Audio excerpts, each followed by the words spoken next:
The Berenstain Bears have captured the hearts of children and families since their first book was published in 1962. Created by Stan and Jan Berenstain, the lovable bear family has been a staple in children's literature, presenting lessons about family, kindness, and the challenges of growing up. However, a curious phenomenon has emerged surrounding the name of this beloved series, leading many people to confidently assert that they remember it as the Berenstain Bears. This discrepancy between the two spellings has sparked animated discussions, debates, and even confusion among fans of all ages. The phenomenon is often associated with what has become known as the Mandela effect, a term coined by Fiona Broome. She discovered that a sizable number of people incorrectly remembered Nelson Mandela dying in prison in the 1980s, when in fact, he was released and later became the president of South Africa. This collective misremembering of historical facts or details has now been applied to various other subjects, and the Berenstain versus Berenstein debate is one of the most discussed examples.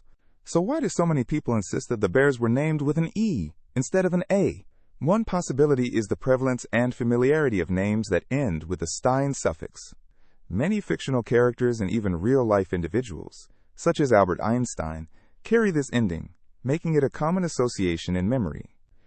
When recalling the stories of the Bear family, it's possible that this familiarity influenced the way individuals remembered the spelling, leading them to confidently assert Berenstain rather than the correct Berenstain. Moreover, nostalgia plays a significant role in this phenomenon. Those who read the Berenstain Bears books as children often carry fond memories tied to their experiences and the lessons learned through the stories. As adults, their minds may unconsciously revert to the versions they remember, even as they encounter the actual name, perhaps creating a disconnect between memory and reality. The emotional attachment to these cherished tales might contribute to a stronger imprint of the incorrect spelling in their minds. Social media has also amplified the Berenstain versus Berenstein dialogue, allowing individuals to share their memories and findings far and wide. When people discover they are not alone in their recollections, it reinforces their beliefs, further fueling the collective memory. Online platforms where childhood stories are discussed can quickly become echo chambers, leading to even more affirmations of the alternate spelling. Another intriguing aspect of this phenomenon is how collective memory influences perceptions of history and culture. The Berenstain Bears are not just a simple children's book series. They represent a slice of childhood for many. As such, they have become part of the broader discussion about memory, how we collectively remember our past, and how narrative shapes our understanding of ourselves. People often connect their childhood memories to specific cultural elements, like TV shows, books, and toys, creating a tapestry of experiences that sometimes become tangled with inaccuracies over time. In terms of linguistic structures, the A in Berenstain may evoke less familiarity among audiences accustomed to names like Bernstein or Einstein. In the landscape of American culture, the Stein ending has become synonymous with many popular figures and scientific minds, even leading some to playfully wonder if the name change could be a product of parallel universes or alternate realities. What if, in another universe, the bears truly were known as the Berenstain Bears? Such whimsical musings only add layers to the intrigue of this narrative. Interestingly, there are more popular culture references that intersect with the Berenstain debate. The idea of memories being shared and yet incorrect flows into realms such as movies and music, where phrases or lines are often quoted incorrectly. This can be seen with iconic phrases that are misheard or slightly altered through generations, showcasing how cultural phenomena can evolve and shift over time. As we seek to unravel the mystery behind Berenstain and Berenstein, we find a fascinating blend of memory, nostalgia, cultural reference points, and social interactions. The Berenstain Bears are more than just books. They represent a piece of collective childhood experiences. Connecting with them stirs reflections of simpler times filled with lessons and fun, underscoring how imaginations thrive through stories that resonate with many across different generations. Those who find themselves pondering the Berenstain Bears versus Berenstein detail may also recognize that this discussion is less about the spelling itself and more about what these memories reveal. It teaches us about the nature of memory, the fluidity of how we perceive information, and how collective experiences shape our understanding of the world. It encourages us to explore the nuances of nostalgia while appreciating diverse perspectives on the stories that have touched our lives. Ultimately, whether one prefers the Berenstain or the Berenstain moniker, the bears will always hold a cherished place in hearts. The stories they share lift values of family, community, and understanding, transcending the spelling dispute and reminding us of the experiences we shared growing up with this wonderful bear family. In exploring this engaging collective memory, we discover the richness of our connections to stories and how they weave into the fabric of our lives. The phrase, "Mirror, mirror on the wall," is an iconic line that many people associate with the enchanting world of fairy tales, particularly with the story of Snow White. This phrase has been etched into popular culture, often recalled and referenced in various forms of media. However, there is an intriguing twist surrounding this well-known line, linked to something called the Mandela effect. The Mandela effect is a psychological phenomenon where a large group of people remembers an event or a detail differently than how it actually occurred. The term was coined when many individuals believed that Nelson Mandela had died in prison during the 1980s, despite him actually passing away in 2013. This collective misremembering highlights how our memories can be influenced and altered over time. In the case of Snow White, many recall the phrase as "mirror, mirror on the wall," which has been popularized in numerous adaptations of the tale, from animated films to television shows and live-action interpretations. However, if you delve into the original story by the Brothers Grimm, and even the classic Disney adaptation, you'll find that the actual line is "magic mirror on the wall." This subtle difference has sparked fascination and discussion among fans of the story, revealing how the power of media and cultural references can shape our perceptions and memories. The character of the Evil Queen, who speaks this line, is a fascinating figure in her own right.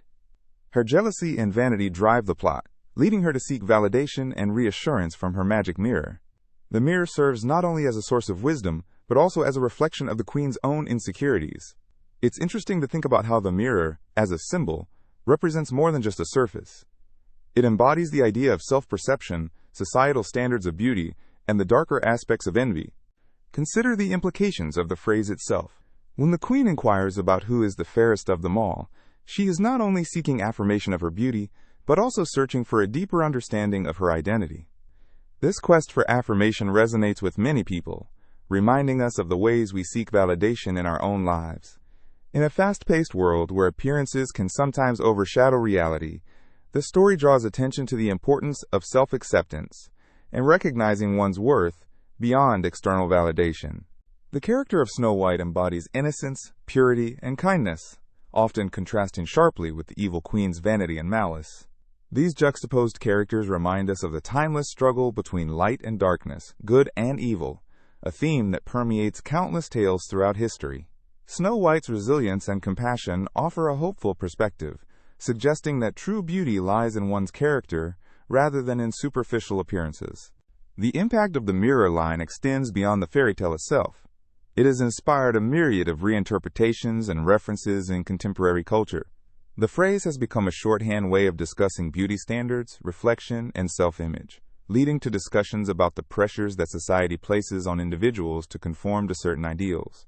It has sparked conversations around self-esteem and the journey toward embracing one's unique identity. Social media, too, plays a significant role in how we understand and remember such phrases. The rapid spread of information, memes, and reinterpretations can lead to altered memories and perceptions. One might stumble across multiple quotes or adaptations of the phrase, further embedding a certain version in their consciousness, whether accurate or not. This phenomenon exemplifies how collective memory can shape cultural narratives, transforming how stories are understood and retold. Additionally, the story of Snow White and its famous line serve as a reminder of the power of storytelling. Fairy tales often have deeper meanings and lessons woven through their narratives. While they may seem simple at a glance, exploring the underlying themes can reveal complex social commentary and emotional truths. We can learn from the cautionary tales embedded within the stories we grew up with, as they offer timeless wisdom applicable to modern life. In closing, the phrase "mirror, mirror on the wall" serves as a fascinating entry point into the world of Snow White and the intricacies of memory, culture, and identity. The contrast between the misremembered line and its actual phrasing is a powerful reminder of how stories change as they are passed through generations. Whether it's through films, adaptations, or our own recollections, the essence of this phrase continues to resonate, inviting each of us to reflect on our own narratives and the beauty that lies within. So, the next time you encounter this timeless tale, consider the layers of meaning that come intertwined with its memorable lines, and let it inspire your journey of self-discovery and acceptance. Curious George is a beloved character that has captured the hearts of both children and adults for generations. Created by Hans Augusto Rey and Margaret Rey, this charming little monkey has become synonymous with mischief, exploration, and a zest for life. However, an interesting fact, often overlooked about Curious George, is that he has never had a tail. This observation might surprise many, especially when you consider how iconic and recognizable this character is. Images of George swinging through the trees, engaging in various adventures, and interacting with his human friend, the man with the yellow hat, are deeply ingrained in popular culture. Yet, despite the representations and the friendly demeanor, George's character design is distinctly tailless. So why is Curious George so often remembered or even depicted with a tail in the minds of many? The answer lies in a combination of expectations and cultural perceptions of monkeys. For many, the image of a monkey without a tail can be puzzling. Many people associate monkeys with having long, expressive tails that can help them swing through trees or balance as they navigate their environment. Yet Curious George strays from this norm, making his character even more unique. In observing Curious George's antics, it becomes clear that the essence of who he is transcends the absence of a tail. His adventures are filled with curiosity and enthusiasm, whether he is exploring a city, interacting with children, or even getting into a bit of trouble. These stories encourage exploration, creativity, and the importance of friendship. The absence of a tail also raises questions about how we perceive characters. People often project their own experiences and expectations onto these figures. Curious George became popular during a time when children's literature was evolving, and characters were beginning to represent more than just their physical forms. They became vessels for storytelling, exploration, and moral lessons. George, with all his charming curiosity, embodies these traits brilliantly, creating a space for children to learn about the world around them. It's fascinating to think about how a simple design choice can lead to such a lasting impact. Curious George is a celebration of innocence and adventure. Many adults remember reading the books or watching the television series from when they were children. Those whimsical stories filled with humor and gentle lessons remain timeless, as do the memorable illustrations that bring them to life. These images evoke fond memories that are cherished through generations. Of course, one of the remarkable aspects of Curious George's adventures is that they feel universal. There is an element of relatability to George. His eagerness to explore mirrors a sense of childlike wonder that exists within all of us. This quality draws people to him, despite his lack of a tail. In a way, the absence of a tail can be seen as a metaphor for how the character's true spirit is liberated from the traditional traits associated with his species. Some might ponder why George never sported a tail. The creators likely made a conscious choice to simplify his character design, allowing George to express deeper emotions and qualities without the distraction of a tail. The absence of this physical feature allows for a more unique interpretation of monkey characteristics while letting the narrative shine through. Many characters in children's literature are designed with exaggerated features to highlight various personality traits. In George's case, the lack of a tail perhaps makes him more approachable and relatable to children, removing any barriers they might perceive with traditional monkey imagery. Children can easily connect with George's experiences, pulling them into his adventures and lessons, regardless of how he might look if he conformed to expectations. As we explore the character more deeply, it's not just about a simple design choice. Curious George invites discussion about identity and what defines a character beyond physical attributes. He's a reminder to us all that curiosity and creativity can lead down unexpected paths, regardless of our appearances. In a world where we often define ourselves by our features or characteristics, Curious George embodies the idea that who you are is defined by your actions and heart. By focusing on his adventures and exploration, we are encouraged to embrace our quirks and differences, just as George embraces the world with open arms, wide-eyed wonder, and an insatiable curiosity. So the next time you think of this lovable little monkey, remember that it's not about the tail he never had, but about the delightful curiosity and spirit he represents. Curious George remains a timeless character that opens the doors to adventure, learning, and the joy of discovery, illustrating that the most important qualities come from within. The Monopoly Man, also known as Rich Uncle Pennybags, is an iconic character in the world of board games. For generations, he has served as the face of Monopoly, which is one of the best-selling board games in history. His portrayal as a wealthy businessman, complete with a top hat and mustache, is instantly recognizable. Interestingly, many people vividly remember him wearing a monocle, even though he never actually donned one in his official illustrations. This fascinating phenomenon raises questions about collective memory, cultural symbols, and how perceptions can evolve over time. The concept of false memories, where we remember something differently than it actually occurred, plays a significant role in understanding this phenomenon. Memory is not a perfect recording of past events. Rather, it is a reconstructive process influenced by various factors. For example, the images and stereotypes associated with wealth often include specific accessories, such as top hats, suits, and, surprisingly, monocles. When consumers think of an affluent character, their minds might instinctively fill in the blanks, creating an image that incorporates these common elements. In a world where monocles often signify sophistication and old-world charm, it's not hard to see why some would associate the Monopoly Man with such an accessory, even in the absence of direct evidence. Cultural references also play an important role. Many people encounter caricatures of rich characters across media, books, movies, even cartoons, that showcase them with monocles. Characters like Mr. Peanut or personas depicting Victorian gentlemen are often illustrated in this way. Such portrayals condition viewers to unconsciously link wealth and refinement to monocles. The association grows stronger each time we see it portrayed, leading the mind to presume that the Monopoly Man must fit the same mold. Additionally, our brains tend to create connections between similar concepts. The iconic top hat and luxurious mustache seem to fit right alongside the idea of a monocle. Combined, these elements create the archetypical image of a rich tycoon, someone who exudes class and affluence. As people refer back to their memories of the Monopoly Man, the cognitive shortcuts they take can easily lead to him donning a monocle in their mind's eye. Social media plays another crucial role in the proliferation of this misconception. Platforms such as Twitter, Instagram, and TikTok are filled with visuals and memes that often reshape or exaggerate character traits for comedic or artistic effect. Whenever someone creates a humorous image of the Monopoly Man, it's likely that the concept of a monocle gets attached to it. Memes can spread like wildfire, reinforcing this false image more widely than we may realize, leading to many believing that the monocle is part of his original design. The desire for nostalgia also cannot be overlooked. For many, playing Monopoly evokes cherished memories of family gatherings, friendly competition, and laughter.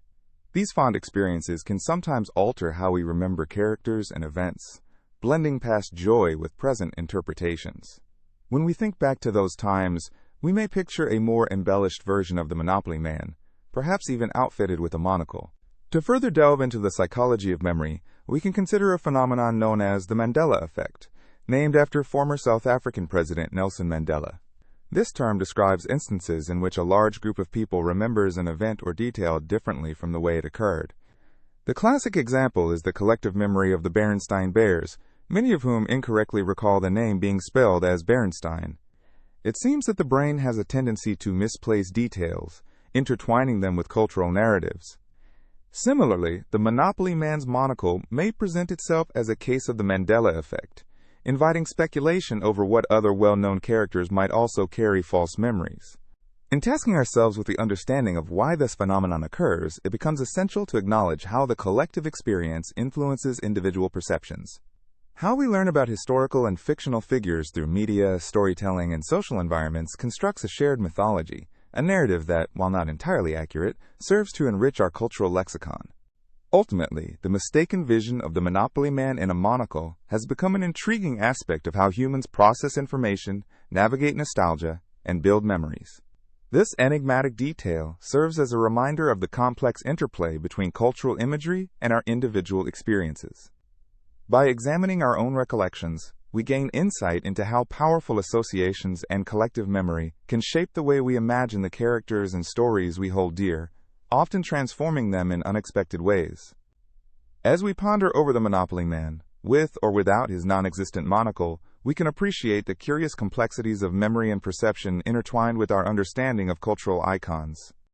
Pikachu is one of the most recognizable characters in the world of anime and gaming. Since its introduction in the Pokémon franchise, Pikachu has captured the hearts of fans around the globe. With the floppy ears, rosy cheeks, and bright yellow body, Pikachu has become an enduring icon. However, a fascinating phenomenon has emerged among fans, collective false memory, which revolves around Pikachu's tail. One of the most notable aspects of Pikachu's design is its tail.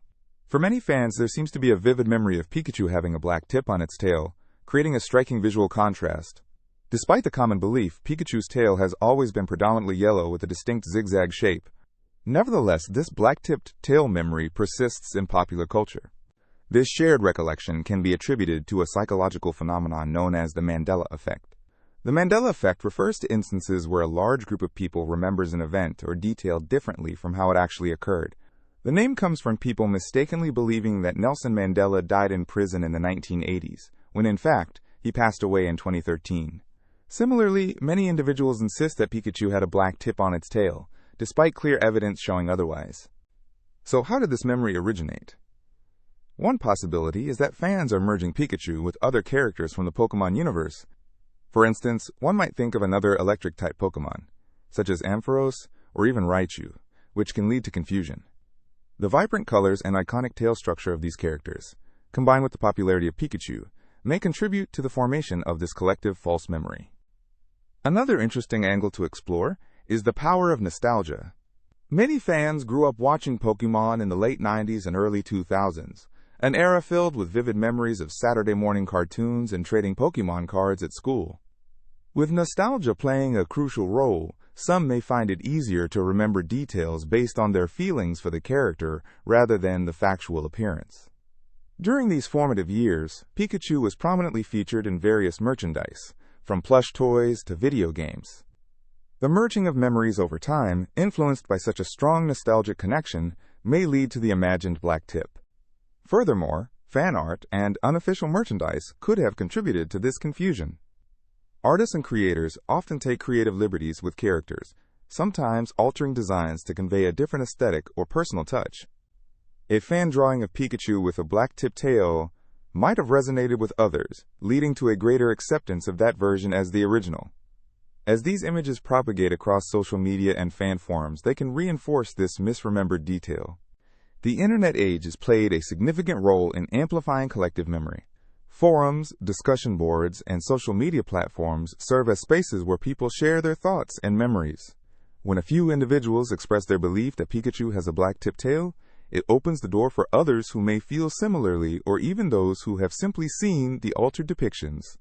This can create a ripple effect, leading to thousands of fans recalling the same fact that does not align with reality. Another interesting perspective on this phenomenon is how human cognition works. Our brains are wired to make connections and associations. When we see Pikachu in various forms of media, including animated shows and merchandise, our brain fills in gaps or creates associations based on past experiences. The brightness of Pikachu's tail and its overall shape could easily lead someone to imagine a darker accent, especially when other Pokemon with similar colors have such features. This form of mental visualization can lead to a false but vivid memory that persists over time. The debate surrounding Pikachu's tail also highlights the impact of fan culture on collective memory. In many online spaces, the discourse about whether Pikachu had a black-tipped tail often leads to passionate discussions, where fans defend their memories fervently.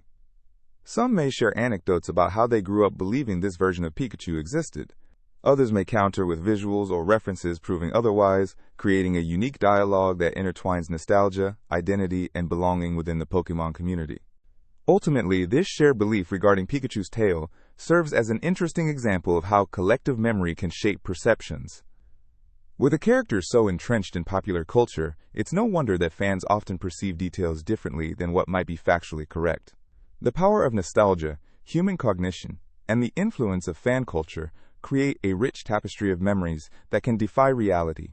As long as the Pokemon franchise continues to thrive, the legacy of Pikachu, complete with its tail's distinct hue, will persist, crafting a narrative that blends fact and collective imagination. Whether Pikachu's tail has a black tip or not may remain a delightful mystery, but fundamentally reflects the quirks of human memory and the shared experiences of fandom. Looney Tunes and Looney Tunes are two terms that often spark debate among fans of the classic animated series. You may find yourself pondering why many people seem to misremember the spelling of this iconic franchise.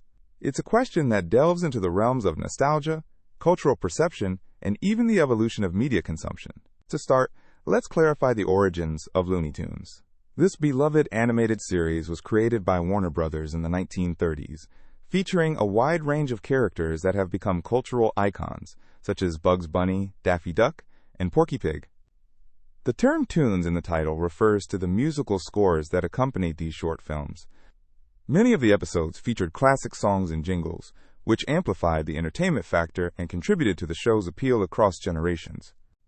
On the other hand, Looney Tunes is often mistakenly used, despite never being an official title for the series. This common misspelling can be traced back to a few key factors. One of them is likely the influence of cartoons and animated series that have come after, many of which have tunes in their titles, such as cartoons for children featuring various animated characters. This has led to a blending of terms in the mind of the audience, causing some to assume that the proper term for the classic Warner Brothers series should also follow this trend. Another factor that plays into this confusion is the nature of how people consume media. Much of our engagement with classic cartoons today comes from the internet, streaming services, and social media, where short clips, memes, and references may not reflect the original titles accurately. A quick scroll through social media might show fans referring to Looney Tunes in memes or discussions, reinforcing the idea even further across different platforms and audiences. Contributing to the mix-up is the phonetic similarity of tunes and tunes. These words are pronounced almost identically, yet they imply entirely different meanings. Tunes relates to music, which is fitting for the series, while tunes references animated characters. As tongues slip and notes fade from memory, it's easily understandable why the error persists. Additionally, the marketing power of the franchise cannot be overlooked. Over the decades, Looney Tunes has spawned a vast array of merchandise, branding, and media adaptations. With the introduction of compelling character designs and catchy jingles, it is easy for consumers to form a strong emotional attachment to the characters and the name. Many young fans may recall watching these characters in cartoons, toys, and even video games, further embedding the concepts of animated tunes in their minds without realizing the historical significance of the original title. As the series evolved, it began to venture beyond the short films that initially characterized it. There have been feature-length films, television series, and even reboots featuring the classic characters we all know and love. This expansion into various forms of media has led to greater visibility and accessibility, but it has also resulted in a kind of dilution of the original brand identity. Younger audiences who interact with these characters in different contexts may not fully grasp the original spelling or significance behind the Looney Tunes title. Moreover, the allure of nostalgia plays a powerful role in the misremembering of the title. As adults, many people reflect back on their childhood experiences with these characters and cartoons. The soft echoes of laughter, the rhythmic surprises of gags, and the whimsical world these characters inhabit often morph into a fuzzy memory that might not stand up to the precision of textual accuracy. As personal memories intertwine with a collective nostalgia, it is not unusual for details to shift over time. Cultural references to Looney Tunes also contribute to the confusion. Countless films, TV shows, and even parody sketches have paid homage to these characters, providing multiple layers of interaction with the franchise. When characters are depicted in different mediums, the immediate recognition of their names may be overshadowed by the different contexts in which they appear. A young child watching a parody on a current animated show may be led to associate the beloved cartoon figures with the term tunes, further perpetuating the cycle of misremembering. Finally, the rise of autocorrect features and spell check technology has altered the way we write and remember terms. As we become more reliant on these tools to spell for us, there's a greater chance that our personal understanding of specific terms could be influenced by what our devices suggest or correct. Sometimes, the tool will assume the spelling of tunes might be a better fit, leading to a drift away from the original term over time. In conclusion, the debate over Looney Tunes versus Looney Tunes highlights the complex interplay between memory, media consumption, cultural references, and language evolution. Both terms evoke the joy and humor of these animated characters, yet only one preserves the historical legacy intended by Warner Brothers. Understanding why tunes gets clouded with tunes reveals much about how we engage with beloved media from our past. The next time you hear these terms, you can appreciate the depth that lies beneath the surface, unearthing why such memorable moments continue to resonate through time. As time marches on and technology advances, the fondness for these characters will undoubtedly endure, inviting future generations to explore the vibrant world of Looney Tunes in all its original glory. Febreze is a widely recognized air freshener brand, but its spelling puzzles many people. At first glance, the word does not conform to typical English spelling patterns, leading to confusion over how it is spelled.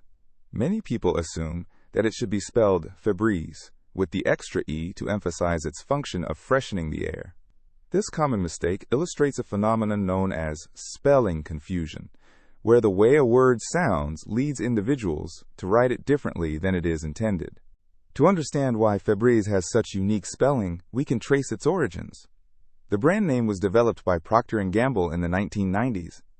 The name Febreze cleverly combines the word febrile, which means fever in Latin, symbolizing freshness, alongside breeze, suggesting a light and refreshing air quality. However, many consumers never learn this background, leading them to assume a more phonetic spelling. Another reason for this spelling confusion lies in the variety of similar products that emphasize their air-purifying qualities.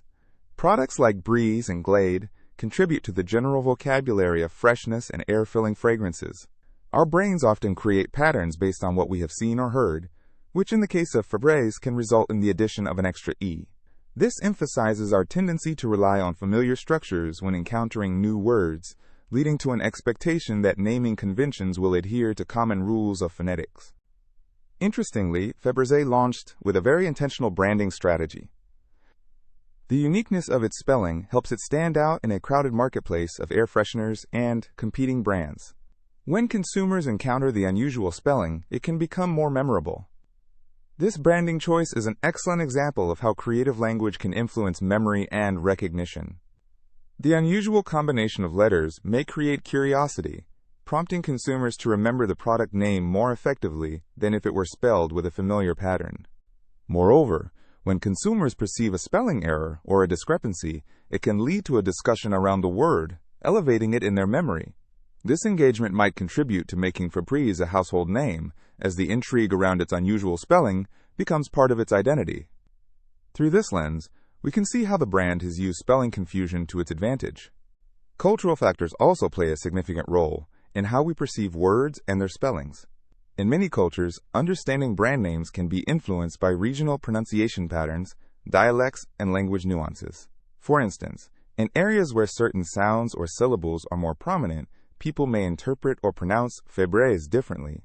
This reflects our individual experiences and influences, further complicating the spelling landscape. Additionally, social media and digital platforms have reshaped how we share and communicate brand names. In the age of instant information, spelling errors or misinterpretations can spread rapidly.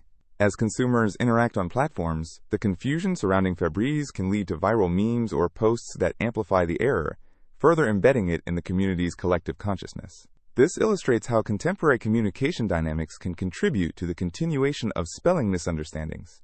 In the realm of marketing, the word choice and presentation play a crucial role in shaping perceptions. The idea of freshness is pivotal to air freshening products. The clever spelling of Febreze creates a feeling of innovation, suggesting that this air treatment product is not just about masking odors but elevating air quality. This differentiation from competitors adds value in the eyes of consumers. Moreover, there's an ongoing conversation regarding how consumers define freshness. For many, it evokes memories of spring mornings, fresh linen, or newly blossomed flowers. Febreze aims to encapsulate that essence through its branding and marketing initiatives. Such associations create a deeper connection, whereby even the spelling of a product name can evoke specific emotions or imagery.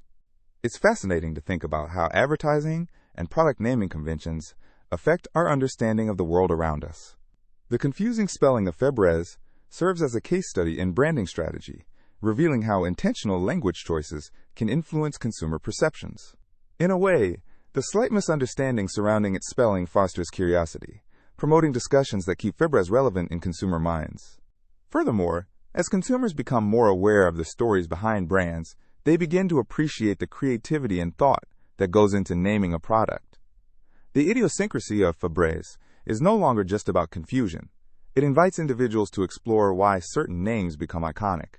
In time, this understanding can lead to looser associations with language, illustrating how brand names can transcend their practical purposes and become part of a shared cultural narrative. In conclusion, Febrez's spelling confusion highlights the complexities of language, branding, and consumer perception. From its strategic roots in marketing to the fascinating ways people engage with language, the story behind this air freshener brand is more layered than it seems. So next time you encounter the word Febreze, remember that its atypical spelling is not just a simple error. It's an opportunity to engage with a clever blend of innovation and branding mastery. The Mandela effect is a fascinating phenomenon that has captured the interest of people around the world. It refers to the occurrence of a large group of people remembering an event differently from the way it actually happened. One of the most notable examples stems from the legacy of Nelson Mandela, the revered anti-apartheid revolutionary and former president of South Africa. To understand the origin of this phenomenon, let's first delve into the life of Nelson Mandela. He was an iconic figure known for his unwavering commitment to fighting racism and inequality in South Africa. Mandela spent 27 years in prison for his efforts to dismantle the apartheid regime. His long incarceration was marked by harsh conditions and limited freedom, but he remained a symbol of hope and resistance. Despite the circumstances of his imprisonment, Mandela's influence grew. He became a global icon, representing the struggle for justice, peace, and human rights. People across continents rallied in his support, advocating for his release and celebrating his resilience. Eventually, in 1990, Nelson Mandela was released from prison, and people around the world celebrated this historic moment. However, a peculiar phenomenon soon emerged. In the years following Mandela's release, many individuals began to recall having heard that he had passed away during his time in prison. News articles, discussions, and even funeral services were described in vivid detail by these individuals, who believed they shared a collective memory of his death in the 1980s. This strange instance of misremembering became known as the Mandela effect. What's particularly compelling about the Mandela effect is that it highlights how memories can be interconnected and shared among groups of people. In the case of Mandela, the false memory was so widespread that it sparked discussions and debates about the reliability of memory itself. Numerous theories arose to explain why so many people could misremember such a significant event, and these theories ranged from the nature of collective consciousness to the influence of media representation. For some, the Mandela effect serves as a reminder of the power of suggestion and the impact that cultural narratives can have on our recollections. It demonstrates how information can spread and blend over time, leading to collective confusion.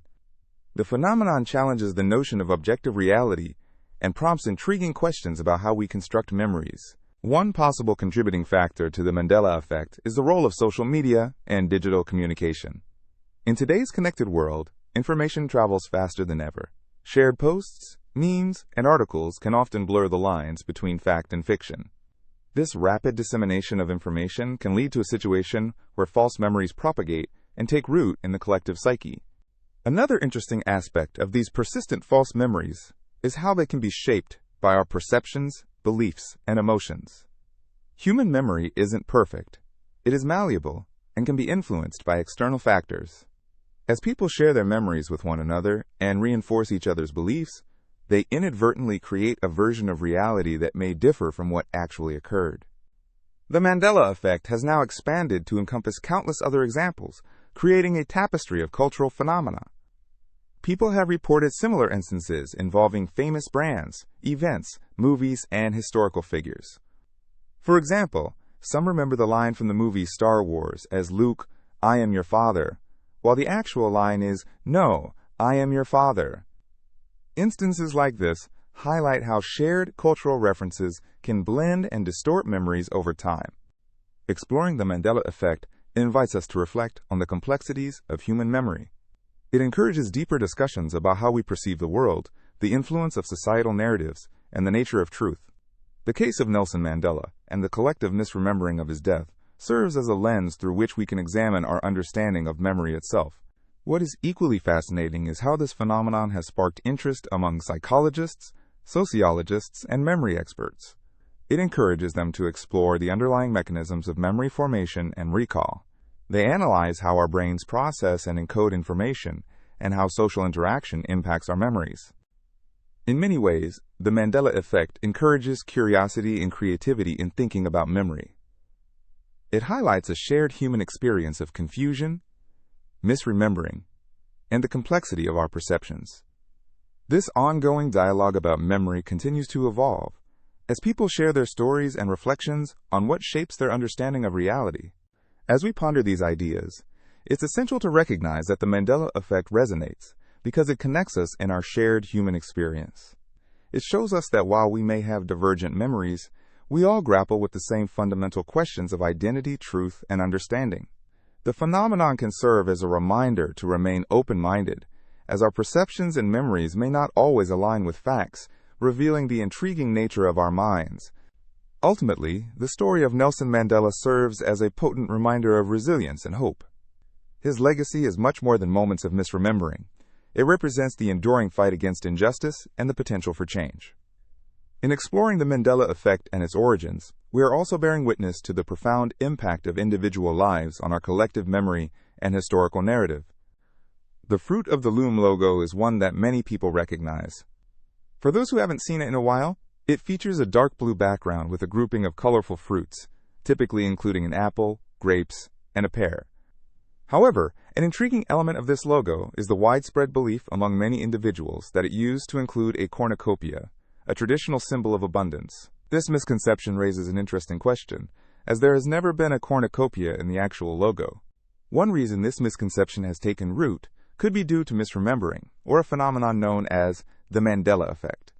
The Mandela effect describes a situation where a large group of people remember something incorrectly. In this case, the vibrant fruits evoke a sense of abundance and harvest, creating a mental image that might be reminiscent of the cornucopia. It's a symbol that is often associated with plenty and is seen in various holiday decorations, perhaps making it a familiar and comforting vision for many individuals. When the human brain processes information, it tends to fill in gaps based on prior knowledge and experiences. So, when individuals recall the Fruit of the Loom logo, their minds might unconsciously add details to the iconic image. This can happen simply because a cornucopia fits harmoniously with the idea of a bountiful assortment of fruits. It's an image that represents a cornucopia of choices, which is what the brand aims to portray as it emphasizes its wide selection of clothing items. Marketing plays a crucial role in shaping how we perceive brands and their logos. With many fruit-themed logos in advertisements over the years, people might connect the Fruit of the Loom logo to the more traditional imagery of cornucopias that frequently showcase an assortment of fruits. Furthermore, the historical context of its creation is also worth noting. As the brand was established in the mid-19th century, it aligns with a time of agricultural celebration and harvest, further fueling the association. It's also plausible that some marketing campaigns or branding contexts from other companies may have influenced perceptions, leading to a blend of memories. Additionally, consider how logos can evolve and change over time. Companies often modify their branding as they grow or as design trends evolve. In this case, while the Fruit of the Loom brand has kept its core imagery relatively consistent over the years, our collective memory may not be as rigid.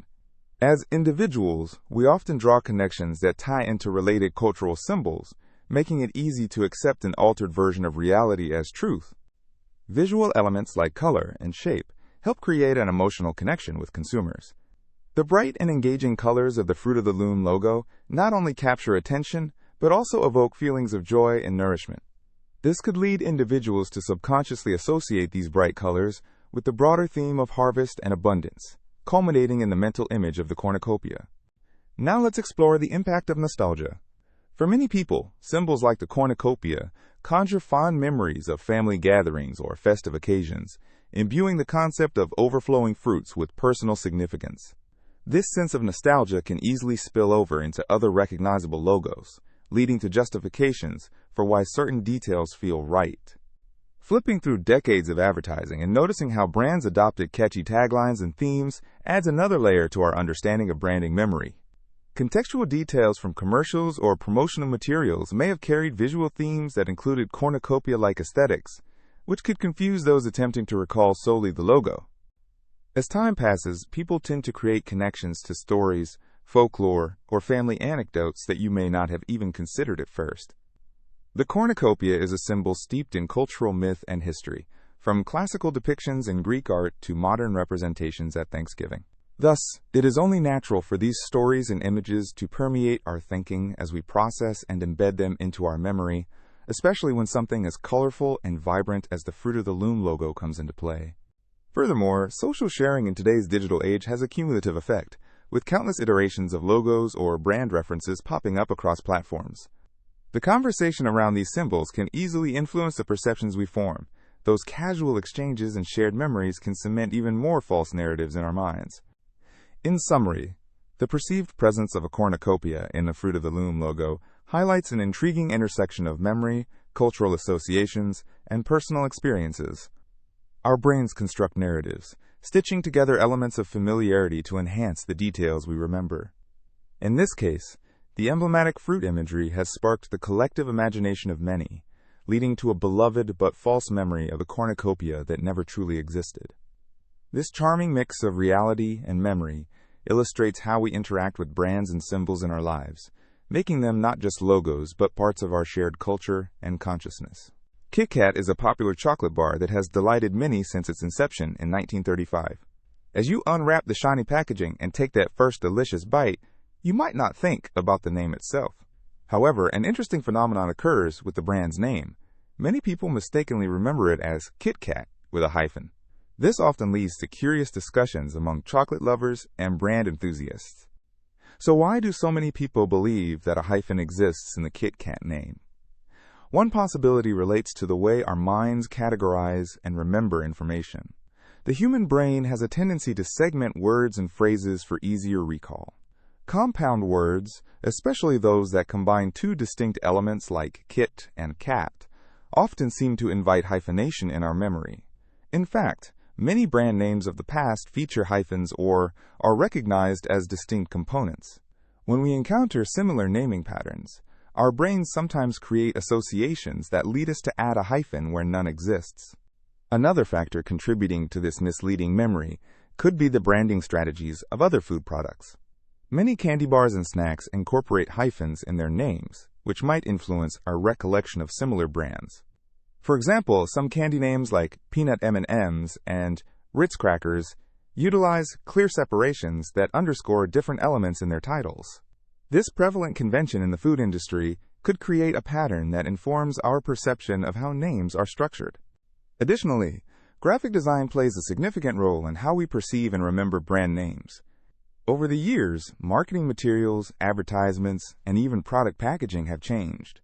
The design elements used in advertising, from typography to color schemes, can influence recognition and recollection. If an advertisement displays Kit Kat in a creative or emphatic way, it might leave a lasting impression, creating a belief that the name includes that elusive hyphen. Cultural influences also shape how we remember brands. In different regions, the miscommunication of names can spread through word of mouth or media consumption. As some people refer to it with a hyphen in casual conversation, it reinforces the idea in the minds of others, perpetuating the cycle. This could be a result of simple mishearing or misreading through various platforms, including social media or even online shopping. Another interesting angle involves the word kit itself, which typically denotes a set of components or parts, often leading to the assumption that kit and cat function as separate elements. For instance, kit implies a collection of tools or supplies, which makes it seem logical to consider the two parts as distinctly connected.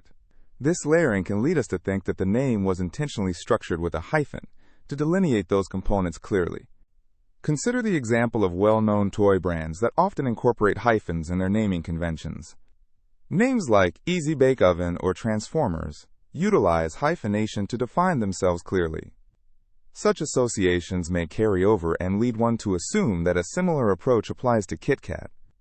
Our cognitive biases create shortcuts in processing information, and in this case, a hyphen feels natural and organized.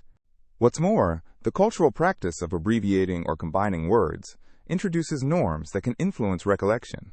For instance, phrases like "see you later" often get jazzed up to "see ya," and similarly, people consistently blend and shorten phrases in their daily interactions. Thus, when confronted with Kit Kat, some might unconsciously opt for a more segmented version, leading to Kit Kat. To explore this further, consider the stories we share about brands.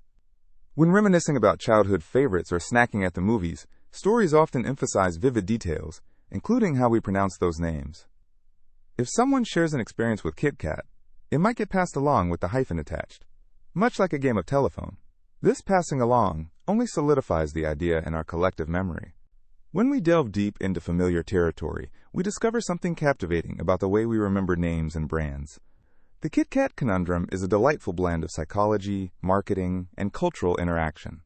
Each bite of the chocolate bar, from its crunchy wafer layers to the smooth chocolate exterior, may trigger vivid experiences, but it also invites us to ponder the intricacies of language and memory. Ultimately, the absence of a hyphen in Kit Kat provides an opportunity for reflection on how we perceive names and brands across our experiences. The next time you savor a Kit Kat, whether in its classic form or a new flavor, take a moment to appreciate not just the taste, but the fascinating journey of its name. Recognizing the reasons behind our misremembering can be just as satisfying. In the end, whether it's Kit Kat or Kit Kat, what truly matters is enjoying the delicious treat it represents, allowing it to become a sweet memory in itself. We Are the Champions is one of Queen's most iconic songs and is often heralded as an anthem of victory and resilience.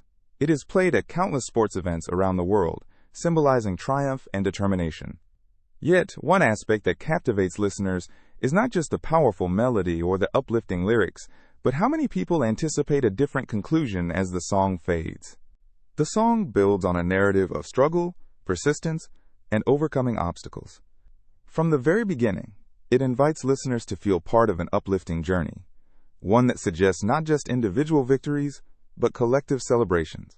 As Freddie Mercury's voice swells with emotion, it draws in the listener, creating a sense of camaraderie and shared achievement. The robust instrumentation and dynamic choruses perfectly complement the theme of having faced challenges head-on. This combination of powerful music and inspiring lyrics generates a sense of unity and joy among fans. However, as the song progresses to its conclusion, something intriguing happens. After reaching what many would expect to be a climactic finish, a final, exuberant declaration of victory, the song ultimately takes a different turn than what is anticipated. Just as the listeners are ready for the song to end on a high note, the music softly fades out, leaving them with a feeling of lingering uncertainty rather than complete closure or resolution.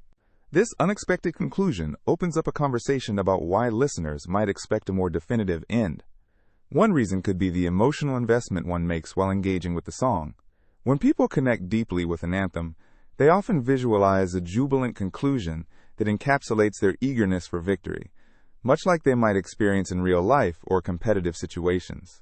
The anticipation of being celebrated in a grand, victorious manner, akin to what one sees in movies or during championship games, contributes to this expectation.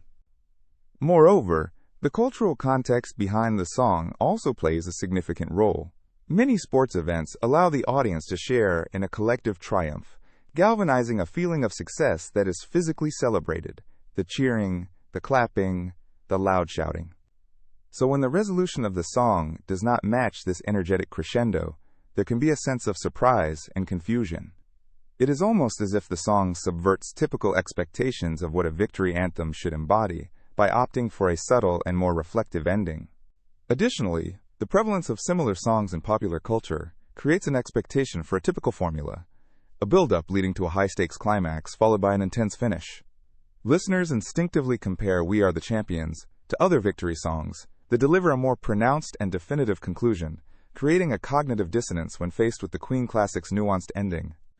Another factor that adds layers to this expectation could be the communal aspect of the song. Crowds singing in unison often call for an emphatic finale, leaving an air of celebration. Yet, rather than leaving listeners with fireworks or a final exclamation, the fade out of the melody feels more introspective. This contrasting experience takes listeners on a different kind of journey, a reminder that every triumph also comes with moments of reflection. Furthermore, this unexpected ending could invite listeners to contemplate the ongoing nature of striving and achieving. Life is rarely one-dimensional. Victories often serve as stepping stones in a larger journey. Thus, the song's conclusion becomes a metaphor for life itself. Instead of actually closing the chapter, it leaves the door open to continuous growth and future endeavors, encouraging listeners to think beyond a single moment of success. Some listeners may even find this unpredictable element to be what makes the song resonate deeply. An ending that teeters between triumph and contemplation brings a level of depth and complexity to what might otherwise be seen as a straightforward anthem. It resonates with those who understand that victories are often hard-won, and that the journey continues even in moments of celebration. In conclusion, the anticipation for a different ending in Queen's We Are the Champions can stem from a blend of emotional investment, cultural expectations surrounding victory songs, and an understanding of life's complexity. The song's powerful narrative invites engagement that ultimately becomes richer through its unexpected conclusion, emphasizing that the essence of triumph lies not just in the celebration itself, but in the journey that leads us there. Each listen becomes a reminder that every victory is part of a larger story, and this intricate interplay between expectation and reality invites us to reflect on our own experiences. Oscar Mayer Bologna is a name that has danced across lunch tables for generations, but it's also a name that often trips people up, especially when it comes to its spelling. The great debate over whether it's Mayer or Mayer and how to spell Bologna has become somewhat of a cultural phenomenon, sparking both humor and confusion alike. First, let's examine the name Oscar Mayer. Founded by German immigrant Oscar F. Mayer in 1883, this brand has become a staple in American households, offering a variety of processed meats, including the ever-popular Bologna. The spelling mishaps begin with the last name Mayer. Many people erroneously spell it like Mayer, which is a more common surname.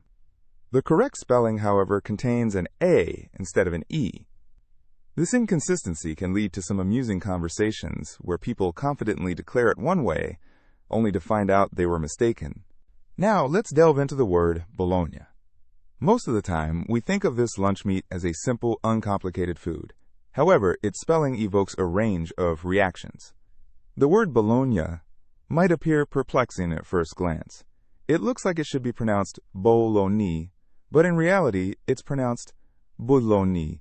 The roots of this discrepancy can be traced back to its Italian origins. Named after the city of Bologna in Italy, the American pronunciation has been Americanized over time. This brings us to why people often remember it incorrectly. One reason could be the large market presence of Oscar Mayer and his memorable advertising campaigns, which have embedded these names deep into our memories. Yet, despite the catchy jingles and the bright yellow packaging, the unusual spelling can create a disconnect. When we hear Bologna in connection with hot dogs and lunch meat, there is a chance that our brains mentally link it with its phonetic spelling rather than its actual spelling. The marketing strategy of Oscar Mayer has played a crucial role in embedding the brand name into our consciousness. Few can forget the catchy jingles and commercials featuring the iconic Oscar Mayer Wienermobile. Through these unforgettable ads, Oscar Mayer has become synonymous with quality deli meats, especially their Bologna products. However, despite these catchy promotions, the spelling of the brand can muddle the association for many people. It is also fascinating to consider the power of nostalgia in connection with this product. For many, Oscar Mayer Bologna ties back to childhood memories of school lunches, picnics, and family gatherings. The joy often associated with these memories can lead to individuals not focusing as much on the specifics, like the correct spelling. After all, a child's focus may be more on the taste and experience rather than the precise definitions and spellings of the food items they're enjoying. Social media also plays a significant role in how we recall spellings and names.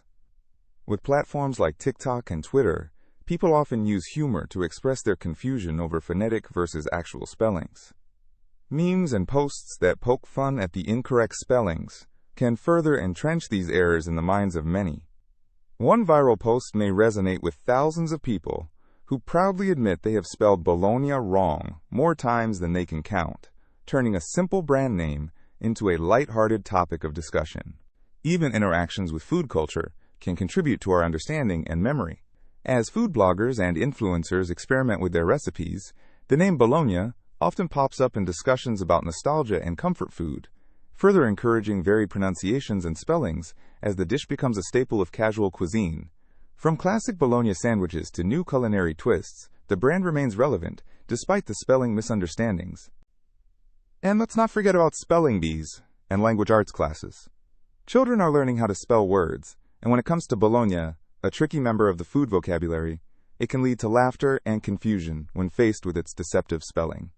This aspect of learning to spell can create lasting memory tricks that lead to all sorts of creative and incorrect interpretations of the word.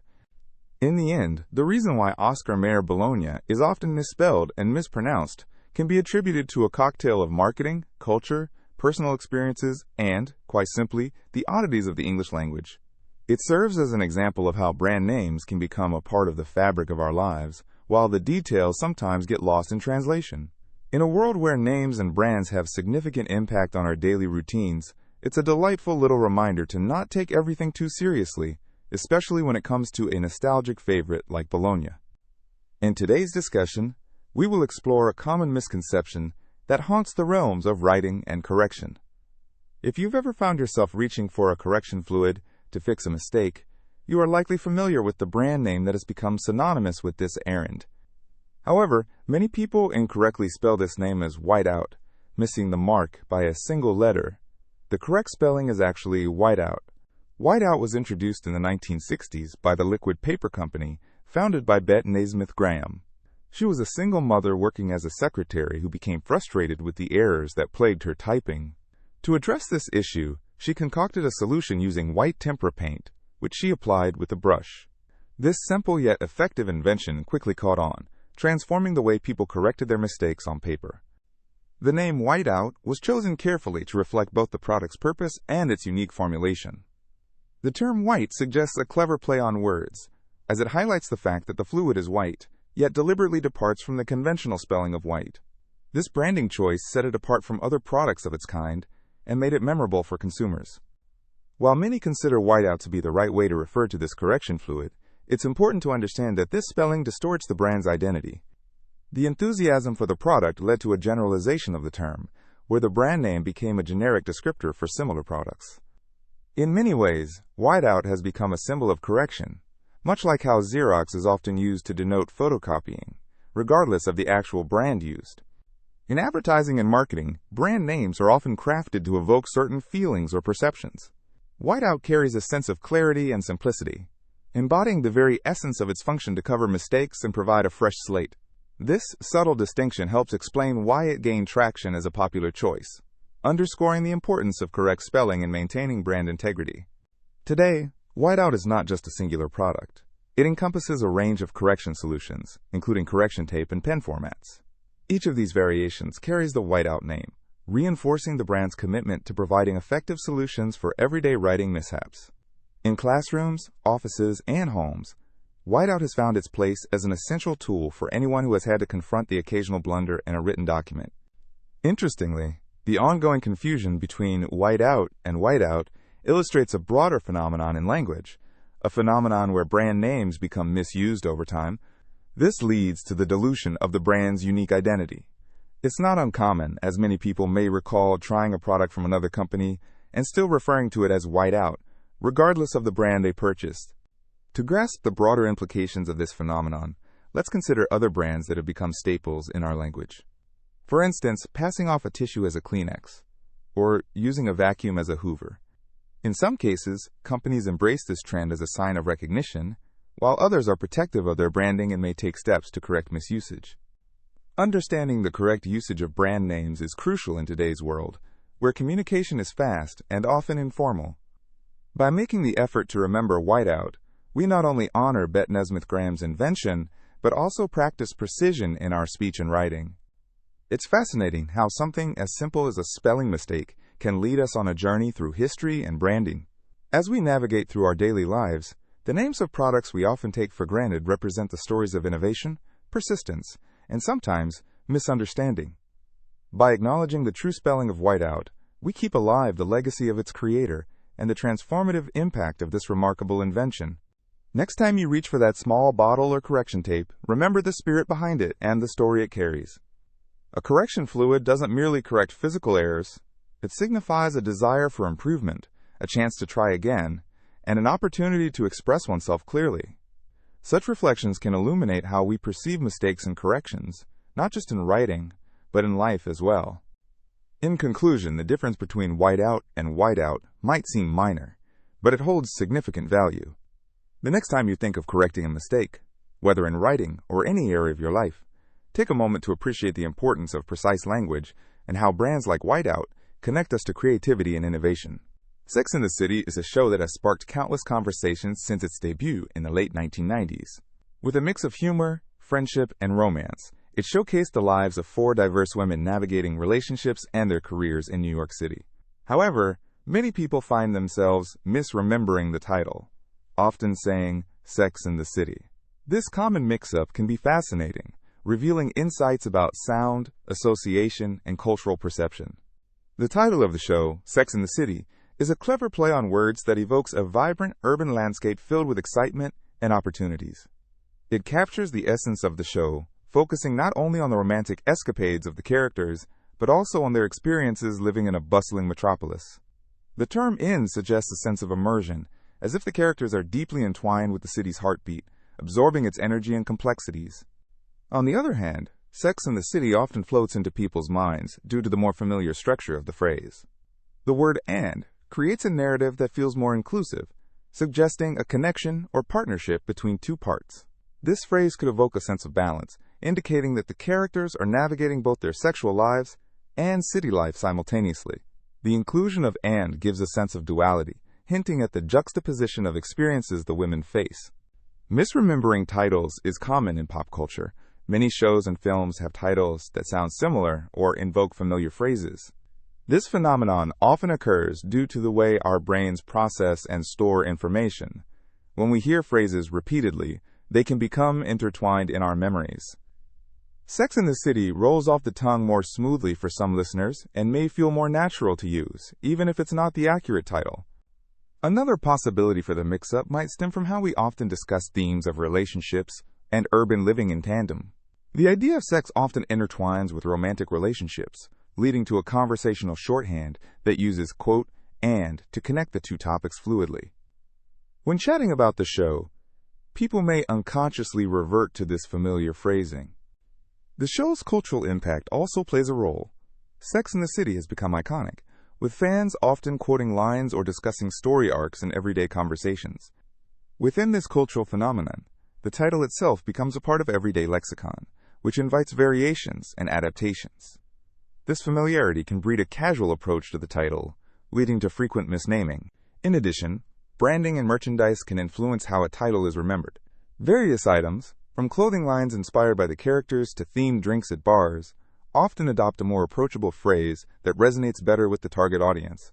These marketing efforts can play into the collective memory, as they may unintentionally reinforce the misremembered title. Ultimately, the show's central themes emphasize friendships, empowerment, and self-discovery, drawing audiences to its heartfelt moments and humorous exchanges. The misremembering of the title reflects a shared understanding and connection to the essence of the show.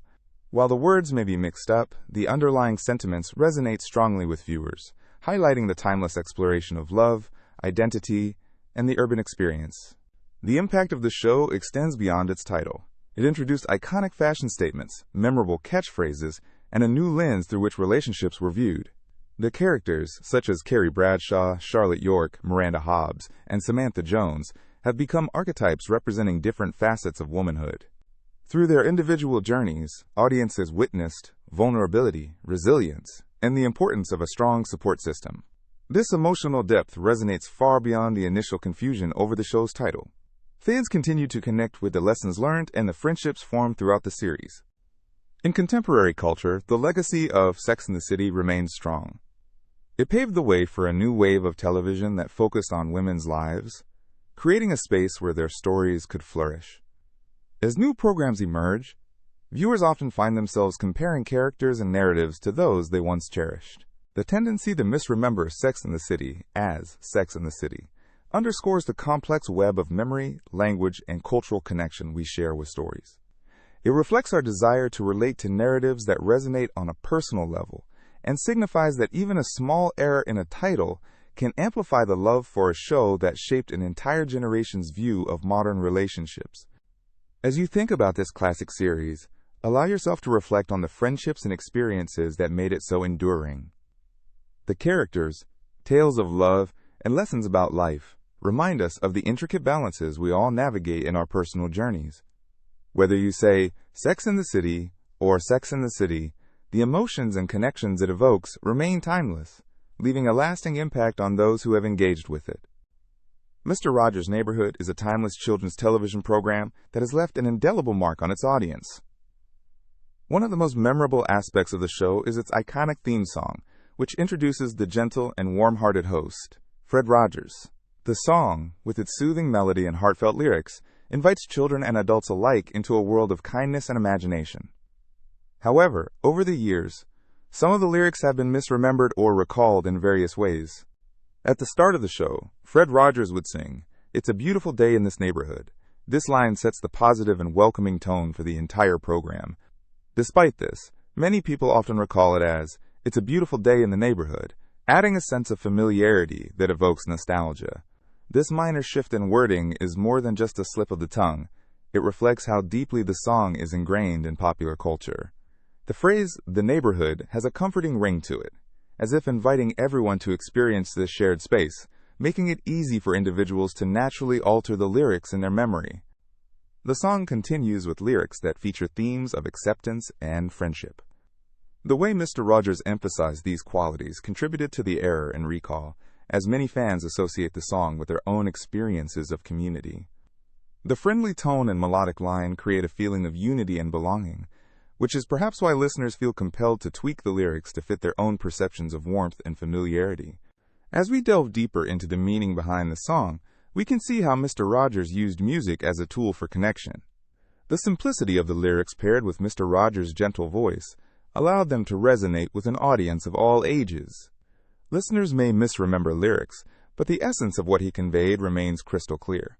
The song invites everyone to embrace their uniqueness and underscores the importance of being oneself, while also appreciating the diversity of those around us. Interestingly, the misunderstandings about the lyrics also reflect a broader phenomenon in how people engage with beloved media. People often make personal connections with content they cherish, which can lead to variations in language. These adjustments may arise from collective experiences, where individuals share their recollections, further morphing the original text. As stories and songs are passed down through generations, such transformations are natural, fostering a sense of community. The theme song structure also lends itself to easy adaptation. With its repetitive phrasing and catchy tune, the lyrics are designed to stick in one's mind. Fred Rogers repeated certain phrases to reinforce his messages, making those moments feel familiar and joyous. People naturally want to sing along, and as they do, it's common for minor errors to slip in, like a personal imprint on a shared memory. Fred Rogers was a master at crafting music that soothed and educated. His songs often included simple messages that delivered profound truths.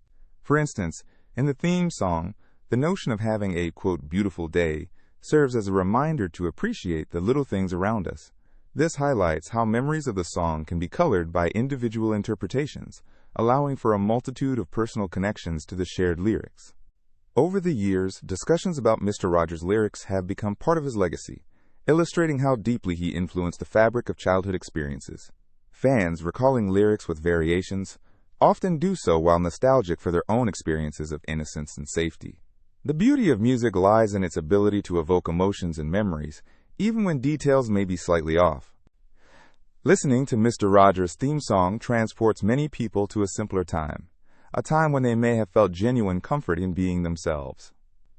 The gentle melody combined with the warm lyrics of belonging creates a unique place in the hearts of viewers. In essence, while some might struggle with the exact wording, the feelings and lessons Mr. Rogers imparted remain vivid and powerful. Each time the song is sung or played, it reaffirms the importance of kindness, understanding, and community. It serves as a beautiful invitation to step into a space where everyone is welcome, regardless of how the lyrics might be recalled. The recurring misremembrance of the song only highlights its significance, proving that its core message of love and acceptance is truly what matters. As you reflect on the theme song, consider how it weaves together memories, emotions, and experiences that shape how we see the world. The little things, like greeting someone in the morning or sharing stories, carry the weight of connection. Fred Rogers knew how to tap into that essence, using his theme song as a heartfelt reminder that everyone has a place in the world. So, next time you hear this beloved tune, whether you recall the lyrics perfectly or not, let it guide you into a moment of warmth and reflection. After all, what truly makes Mr. Rogers' song resonate is not just the words themselves, but the sense of community and love that surrounds it. Embrace the beauty and simplicity of the song, and remember how it invites all of us to be our authentic selves, creating a more beautiful world together. Have you ever heard someone talk about a movie featuring Sinbad as a genie? Perhaps you recall your childhood friends joyfully discussing epic scenes or funny moments from this flick. Many people seem to have vivid memories of this film, which is curious, considering that it never actually existed. This phenomenon, known as a false memory, has captivated the minds of people all over, creating a shared cultural myth that links generations. The tale typically goes something like this. Sinbad, the beloved comedian and actor known for his charismatic style and energetic performances, plays a genie in a fantastical movie often referred to as Shazam. In this imagined film, he grants wishes and gets into all sorts of antics, providing both laughs and lessons along the way. Many individuals, some who swear they watched it, recall specific moments, like his catchphrases and the bright, colorful settings. But despite these memories feeling so real, there is no trace of such a film in Sinbad's extensive filmography.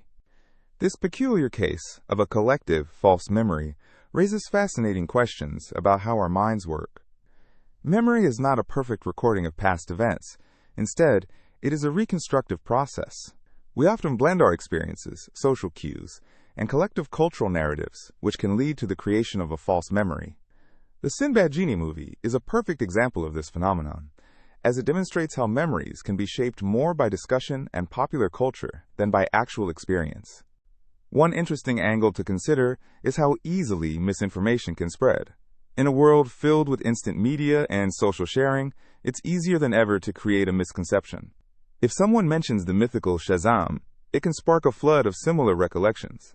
This phenomenon is also related to something called the Mandela effect, named after Nelson Mandela. Many people erroneously believed he died in prison during the 1980s, showing how group beliefs can alter our recollection of events. Sinbad himself has addressed this myth in various interviews, charmingly poking fun at the situation, while expressing his surprise at the endurance of this false memory. He has noted that part of the mystery may stem from a different movie called Kazam, featuring Shaquille O'Neal as a genie, which was released in 1996. It's possible that, over time, the names and details became mixed up in the minds of viewers, leading them to falsely recall Sinbad's involvement instead. The stories surrounding the Sinbad Genie movie encourage us to reflect on our own memories. How often do we think we remember something vividly, only to find that it didn't actually happen? Nostalgia can create a warm fog over our recollections, blurring the lines between truth and fiction. Perhaps it's the shared nature of these memories that makes them so powerful, as people bond over their recollections, regardless of the accuracy. Moreover, this myth highlights the nature of storytelling in contemporary society. Our narratives weave through social interactions, often evolving and changing, much like the game of telephone. Over time, such tales take on a life of their own, growing more elaborate with each retelling. The Sinbad Genie movie represents a cultural touchstone, something many people claim to have experienced together, which fosters community and connection even around something that doesn't exist. Interestingly, this phenomenon also shows how pop culture can propagate misinformation or collective false memories. As media consumers, we often get swept away in the thrill of stories, and our brains work to make them real, even if they do not have a basis in fact. It reminds us of the importance of questioning our memories and recognizing the influence of media on perception. The allure of the Sinbad Genie myth reveals much about our relationship with nostalgia and how we bond over shared cultural narratives. These collective memories, whether accurate or not, can shape communities and discussions, reminding us of how interconnected we are in the age of information overload. So the next time you hear someone mention that hilarious moment from Sinbad's Genie movie, pause and think about the nature of memory and storytelling. It's a fascinating topic, reflecting how our minds work, how we socialize, and how we create meaning in a world filled with fleeting moments and narratives. This whimsical exploration of beliefs and remembrance invites us to cherish our shared experiences, flawed though they may be, and to continue engaging with stories that foster connection, laughter, and imagination. Chartreuse is a color that has often been a source of confusion and misunderstanding. Its name comes from the famous French liqueur that has a distinct greenish-yellow hue, yet many people recall chartreuse in vastly different ways. This difference in perception raises fascinating questions about how we see colors and how names can shape our understanding of them. When you think of chartreuse, you might picture a bright, vibrant green. Interestingly, this is a misconception that many people share. In reality, There are two primary shades of chartreuse: the original green chartreuse, which can be described as a lively lime green, and the yellow chartreuse, a richer, deeper hue that leans more towards yellow. However, due to the overwhelming presence of the green tone in social and cultural contexts, the confusion often arises, leading many to incorrectly refer to chartreuse as simply green. One reason for this common error may lie in the way colors are presented in everyday life. For example, in the art world and design industry, colors are often categorized in broad strokes. This can cause those who aren't deeply familiar with color theory or the specificities of shades to mislabel chartreuse. If you take a glance at a color wheel, you'll see chartreuse nestled snugly between yellow and green. This placement can lead to interpreting chartreuse as predominantly green, especially when seen in nature or in certain contexts where greener shades prevail, like lush forests or grassy fields. Moreover, in fashion, chartreuse has made its mark. Designers often use this eye-catching color to accent collections or create statement pieces. Yet again, the focus often leans towards the green aspect, as in the lush brocade of a gown or the bold print of a scarf. The vibrancy of the green is typically emphasized, overshadowing its yellow counterpart. Hence, whenever someone tries to describe chartreuse, the greener interpretation often sticks, as it resonates more strongly with popular visual experiences. Cultural references also play a substantial role in perpetuating this confusion. Take, for example, the widespread use of chartreuse in branding and advertising. Many brands utilize this color to evoke feelings of freshness and vitality. Think of beverages, cosmetics, and health products that use vibrant green tones to connect with consumers. The associations formed with these branding choices further embed the notion of chartreuse being inherently green in our minds. Interestingly, color perception is also greatly influenced by individual experiences. Our personal histories, cultural backgrounds, and even the technology we use to view colors can alter how we perceive them. For instance, a person's memories tied to certain shades can invoke emotional responses that affect their understanding of those colors. If someone had a memorable experience with a specific chartreuse dress or wall color, that association may lead them to believe that chartreuse is strictly green, thereby reinforcing the confusion. Designers and artists often have a clearer understanding of chartreuse's unique position between yellow and green. This knowledge informs their choices, resulting in creative works that may highlight either shade depending on their intent. For those who have worked with paint, fabric, or digital design, they understand that creating the exact shade of chartreuse may require mixing differing amounts of yellow and green. This skill reflects a sensitivity to color that many casual observers may not possess, further highlighting the gap between general perception and true color theory. In the world of culinary arts, this confusion also finds a home. Many dishes contain ingredients that carry the vibrant color of green chartreuse, whether it's fresh herbs, certain peppers, or brightly colored vegetables. The moments we spend enjoying food can often lead us to associate its appearance with freshness and liveliness, traits we may instinctively connect to green. As a result, we might be more likely to classify foods adorned with chartreuse hues incorrectly as just green. Technology contributes to this phenomenon as well. The way colors are represented on screens can vary significantly based on the device's display settings. This can further muddy the waters around identifying hues accurately, since what looks chartreuse on one screen may appear more green on another. There are even instances in which the context of color can be misleading. Take photographs where lighting significantly alters the appearance of a color, leaving viewers unsure of what shade they are truly seeing. So while the vibrant confusion surrounding chartreuse continues, it serves as a striking reminder of how color perception works in mysterious ways. In a world where color names can invoke feelings, memories, and imagination, chartreuse remains a captivating color that continues to be misremembered, misrepresented, and misunderstood.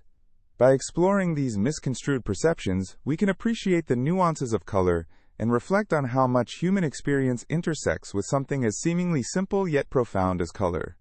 Embracing this complexity allows us to see colors not just as surface traits, but as reflections of our experiences, creativity, and cultural narratives. Darth Vader is one of the most iconic characters in cinematic history. As an embodiment of the dark side of the Force, he has captivated audiences with his imposing presence and complex backstory. But along with his memorable moments in the Star Wars saga, one particular line has become somewhat of a legend in its own right. Fans around the world often quote a specific phrase attributed to Vader, but many misquote what he actually said. The line in question, often paraphrased as "Luke, I am your father," has become synonymous with Vader in popular culture. Today, let's explore the origins of this famous line, the context surrounding it, and how its misquotation has taken on a life of its own. To begin, let's rewind to the moment this line first appeared. In Star Wars Episode V, The Empire Strikes Back, released in 1980, the tension between Darth Vader and Luke Skywalker reaches a peak in a climactic scene. Luke, still believing there is good in his father, confronts Vader on Cloud City, following an intense lightsaber duel. As the battle unfolds, Luke is pushed to his limits, both physically and emotionally. It is during this confrontation that Vader reveals a shocking truth that forever changes Luke's understanding of his lineage. The moment is charged with drama, and the audience is fully engaged, eagerly awaiting the revelation that brings together the threads of the story established in the original film. Here, however, is where the misquote emerges. The actual line spoken by Vader is, "No, I am your father." This subtle change in phrasing has led to a widespread misconception. The origin of the misquote possibly stems from the way cultural references are created and shared over time. As communities discuss and reminisce about significant moments in films, quotes can get distorted, leading to variations that may sound more familiar to certain audiences, or simply roll off the tongue more easily. The misquote itself has become so ingrained in popular culture that it is frequently referenced in various media. It has appeared in parodies, television shows, commercials, and even memes, all replicating the phrase, "Luke, I am your father," as if it were the original. This discrepancy raises intriguing questions about how memory and cultural narratives can shape our understanding of media. People often recall the misquote as a shared touchstone of nostalgia, perhaps even remembering the first time they encountered that iconic scene, either in theaters or at home. In addition to its broad cultural reach, the misquote reflects how iconic lines can take on lives of their own. Over time, a misquoted phrase can become so familiar that it's almost seen as the correct version. You could imagine groups of friends quoting it during discussions about Star Wars, or it appearing in various forms of humor as fans affectionately poke fun at the mix-up. The line has transcended its original context, becoming an essential part of the Star Wars lexicon, a shared experience binding fans together. Moreover, let's take a deeper look at the line itself. The original phrase, "No, I am your father," carries a weight that resonates with themes of identity, betrayal, and discovery. While the misquote shifts the emphasis by directly addressing Luke, the original line places Vader in a position of power and assertion. He's not merely informing Luke of his identity, he's denying Luke's expectations and revealing an uncomfortable truth. This adds to the psychological complexity of Vader's character. He is not just the villain, he is a tragic figure wrestling with the remnants of his former self. His complicated relationship with Luke symbolizes a larger struggle between good and evil, making the moment all the more profound. As Star Wars has continued to grow through sequels, prequels, animated series, and expanded universe content, the legacy of this line has only deepened. New generations of fans are introduced to these stories, perpetuating the cycle of misquotation as they and their peers exchange lines from the movies. The misquote serves as a cultural bridge, allowing fans to connect across different eras of Star Wars enthusiasm, despite it veering away from the original text. This phenomenon encapsulates how language evolves and how collective memory shapes our shared experiences with cinema. The misquote, while unintentional, stands as a testament to the significance of dialogue in film and how it can echo through the years, adopted and adapted by fans. Whether it's for comedic effect or as a marker of nostalgia, the line has woven itself into the fabric of pop culture. In summary, Darth Vader's famous line, "No, I am your father," is rich in meaning, loaded with narrative significance, and foundational to the character's arc. As we witness the way a simple misquote can resonate, it reminds us of the powerful effect film can have on our collective consciousness. So next time one of your friends joyfully, or perhaps mistakenly, quotes this iconic moment, take a moment to appreciate the journey of that line and the shared legacy of a story that has captivated hearts and minds for decades. Whether you remember the original line or the misquote, they both tell a story in their own right, a story that showcases the enduring impact of cinema on our lives. C-3PO, the iconic protocol droid from the Star Wars franchise, is often remembered as a shiny, completely gold character thanks to his sleek metallic finish. However, many fans may overlook a hallmark detail that sets him apart: his mismatched legs. This fascinating aspect of C-3PO's design has led to some confusion and the common misconception that he has always sported a flawless golden appearance. To understand why this misremembering occurs, we must delve into the origins and design choices behind C-3PO. When George Lucas introduced the character in the original Star Wars film, also known as A New Hope, he was created to fulfill the role of a communicator and translator. C-3PO's design was intended to reflect his function in society, showcasing a polished aesthetic appropriate for interacting with various beings across the galaxy. However, the reality of his visual depiction reveals something different.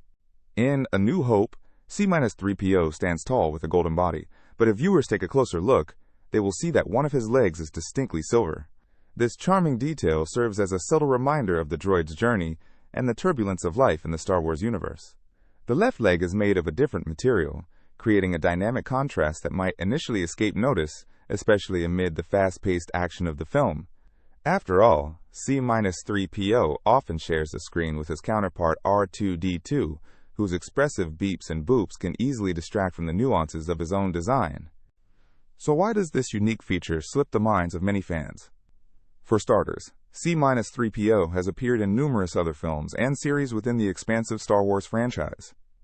Over years of cultural saturation, marketing imagery, and collectible merchandise have presented him in his entirely gold form.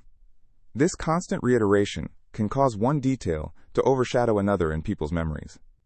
Moreover, the droid has become a definitive representation of high-tech sophistication, and a fully gold appearance aligns with that image. Another aspect to consider is that many fans first encountered C-3PO in the later installments of the franchise. Episodes I through III feature a different design approach toward the droids, where the fully gold leg is often the prominent visual. Movie posters, toys, and promotional materials have continued this trend, reinforcing the perception of the character as uniformly golden. This reiteration strengthens the idea of C-3PO as a wholly flawless being, reminiscent of the classic ideals of heroes and futuristic aesthetics prevalent in sci-fi narratives. Media consumption itself plays a significant role in the way people remember details from beloved franchises. With the advance of digital streaming services and the rise of new Star Wars content, fans often revisit these stories in fragmented formats, such as soundbites and meme snippets. In this context, specific visuals and moments can become diminished or altered in memory. This fragmented recollection can lead to oversimplifications, like imagining C-3PO as a fully gold droid, omitting his notable mismatched leg. Interestingly, the detail of the mismatched leg also has thematic depth. The contrast of materials symbolizes the complexities that exist within C-3PO's character, a droid designed for elegance, who is also subject to the challenges and degradation of adventure, helps illustrate the unpredictability of life in the galaxy. This detail subtly emphasizes that perfection is an illusion, resonating with themes of identity and the nature of existence embraced throughout the Star Wars narrative. Furthermore, the storytelling aspect of Star Wars encourages viewers to focus on character development, relationships, and conflict.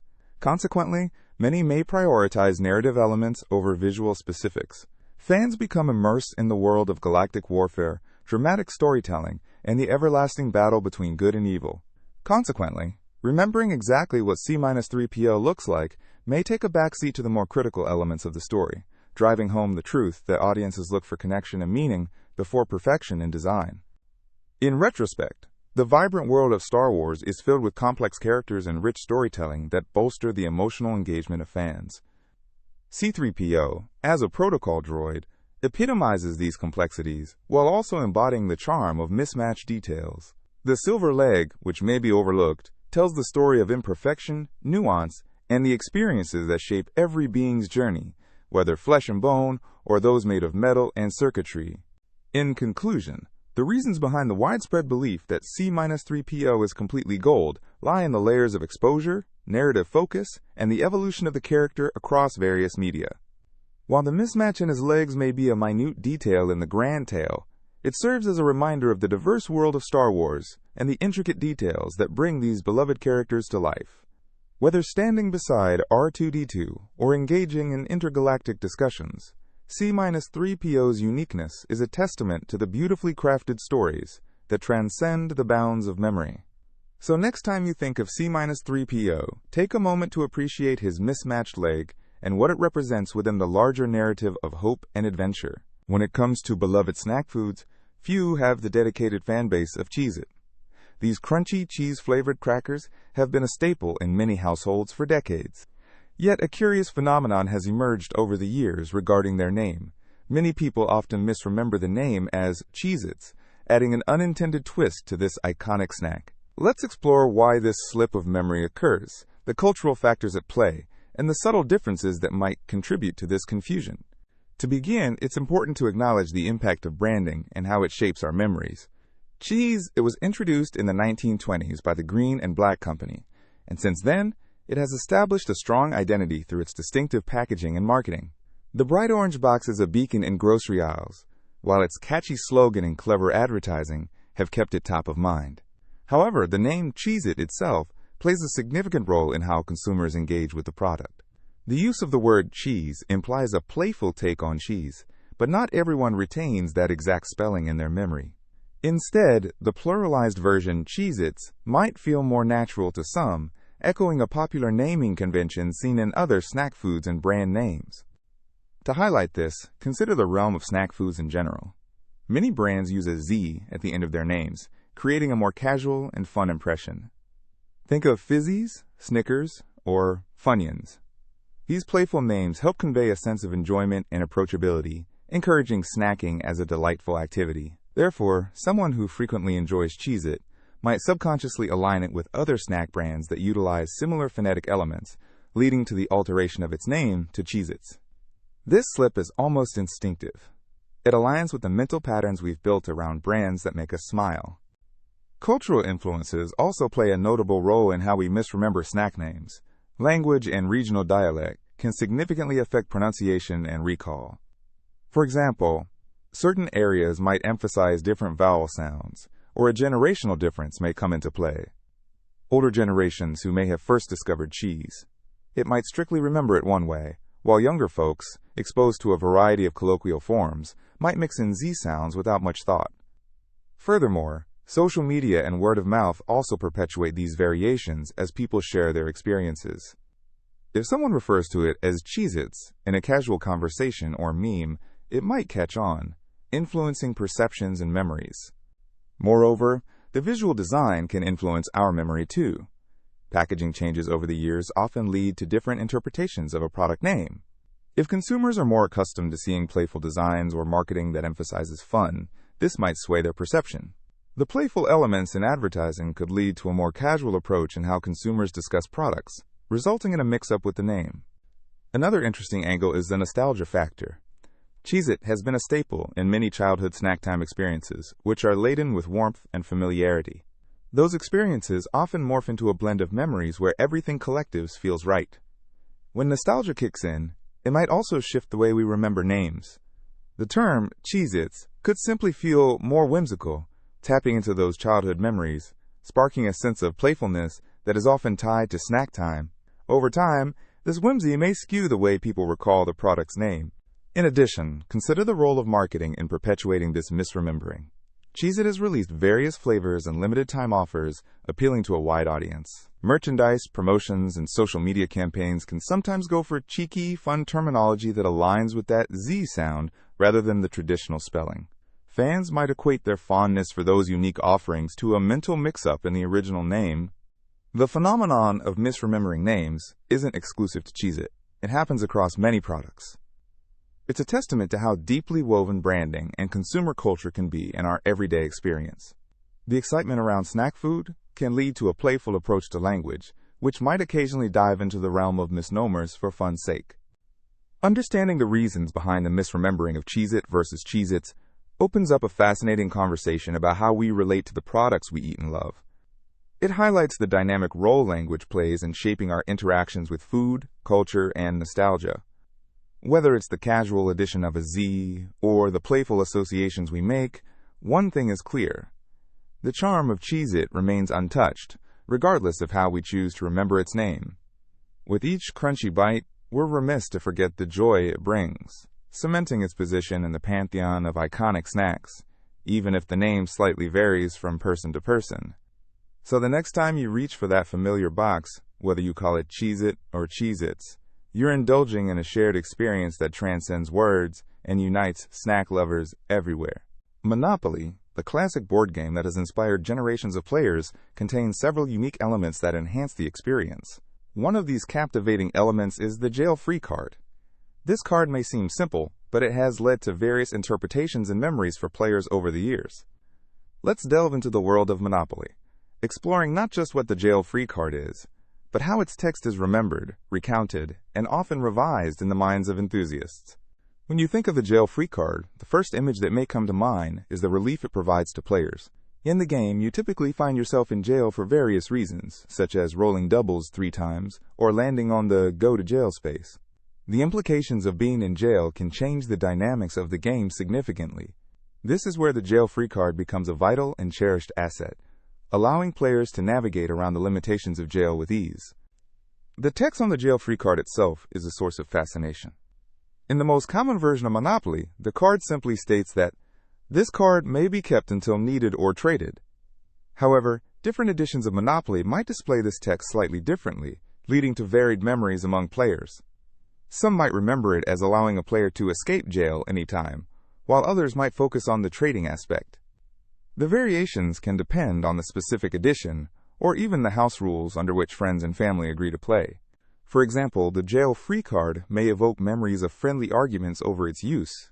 Was a player allowed to trade it before entering jail, or was it only valid once they found themselves behind bars? Such discussions can become lively debates, revealing the different ways people interpret the card's purpose. Many share tales of using their jail-free card dramatically, perhaps even at the most opportune moments in the game, like when they are just about to be sent to jail but have the power to evade it. The card also embodies a sense of strategy that permeates Monopoly gameplay. Players that hoard their jail-free cards may carry a certain air of confidence, knowing they have a safety net ready when they find themselves in difficult situations. This element of planning and strategy can lead to amusing scenarios.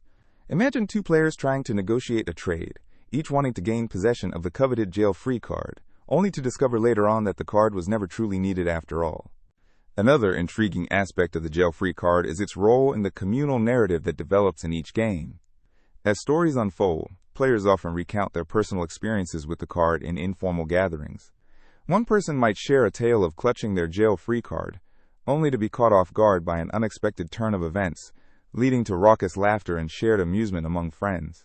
Different cultural contexts might also impact how players remember the text or the significance of the jail-free card. In some communities, the game has been a family tradition for years, leading to the sharing of stories that involve specific rules and card interpretations that weren't originally part of the standard Monopoly. These variations enrich the game experience, transforming it into a living tradition that evolves with each addition to the player base. The emotions tied to the jail-free card extend beyond mere gameplay. Nostalgia often plays a pivotal role in how players recall their experiences. Whether it was being handed the card by a sibling during a fierce family match, or earning it through chance in a long-ago game night, each memory forms a piece of the player's personal Monopoly history. Some may remember their first win because of the jail-free card, while others fondly look back on how trading it changed the course of the game. In recent years, there have been numerous thematic versions of Monopoly released, each reimagining the jail-free card. Each edition adds its unique flavor to the card's text, intentionally or accidentally altering the collective memory of what the jail-free card signifies.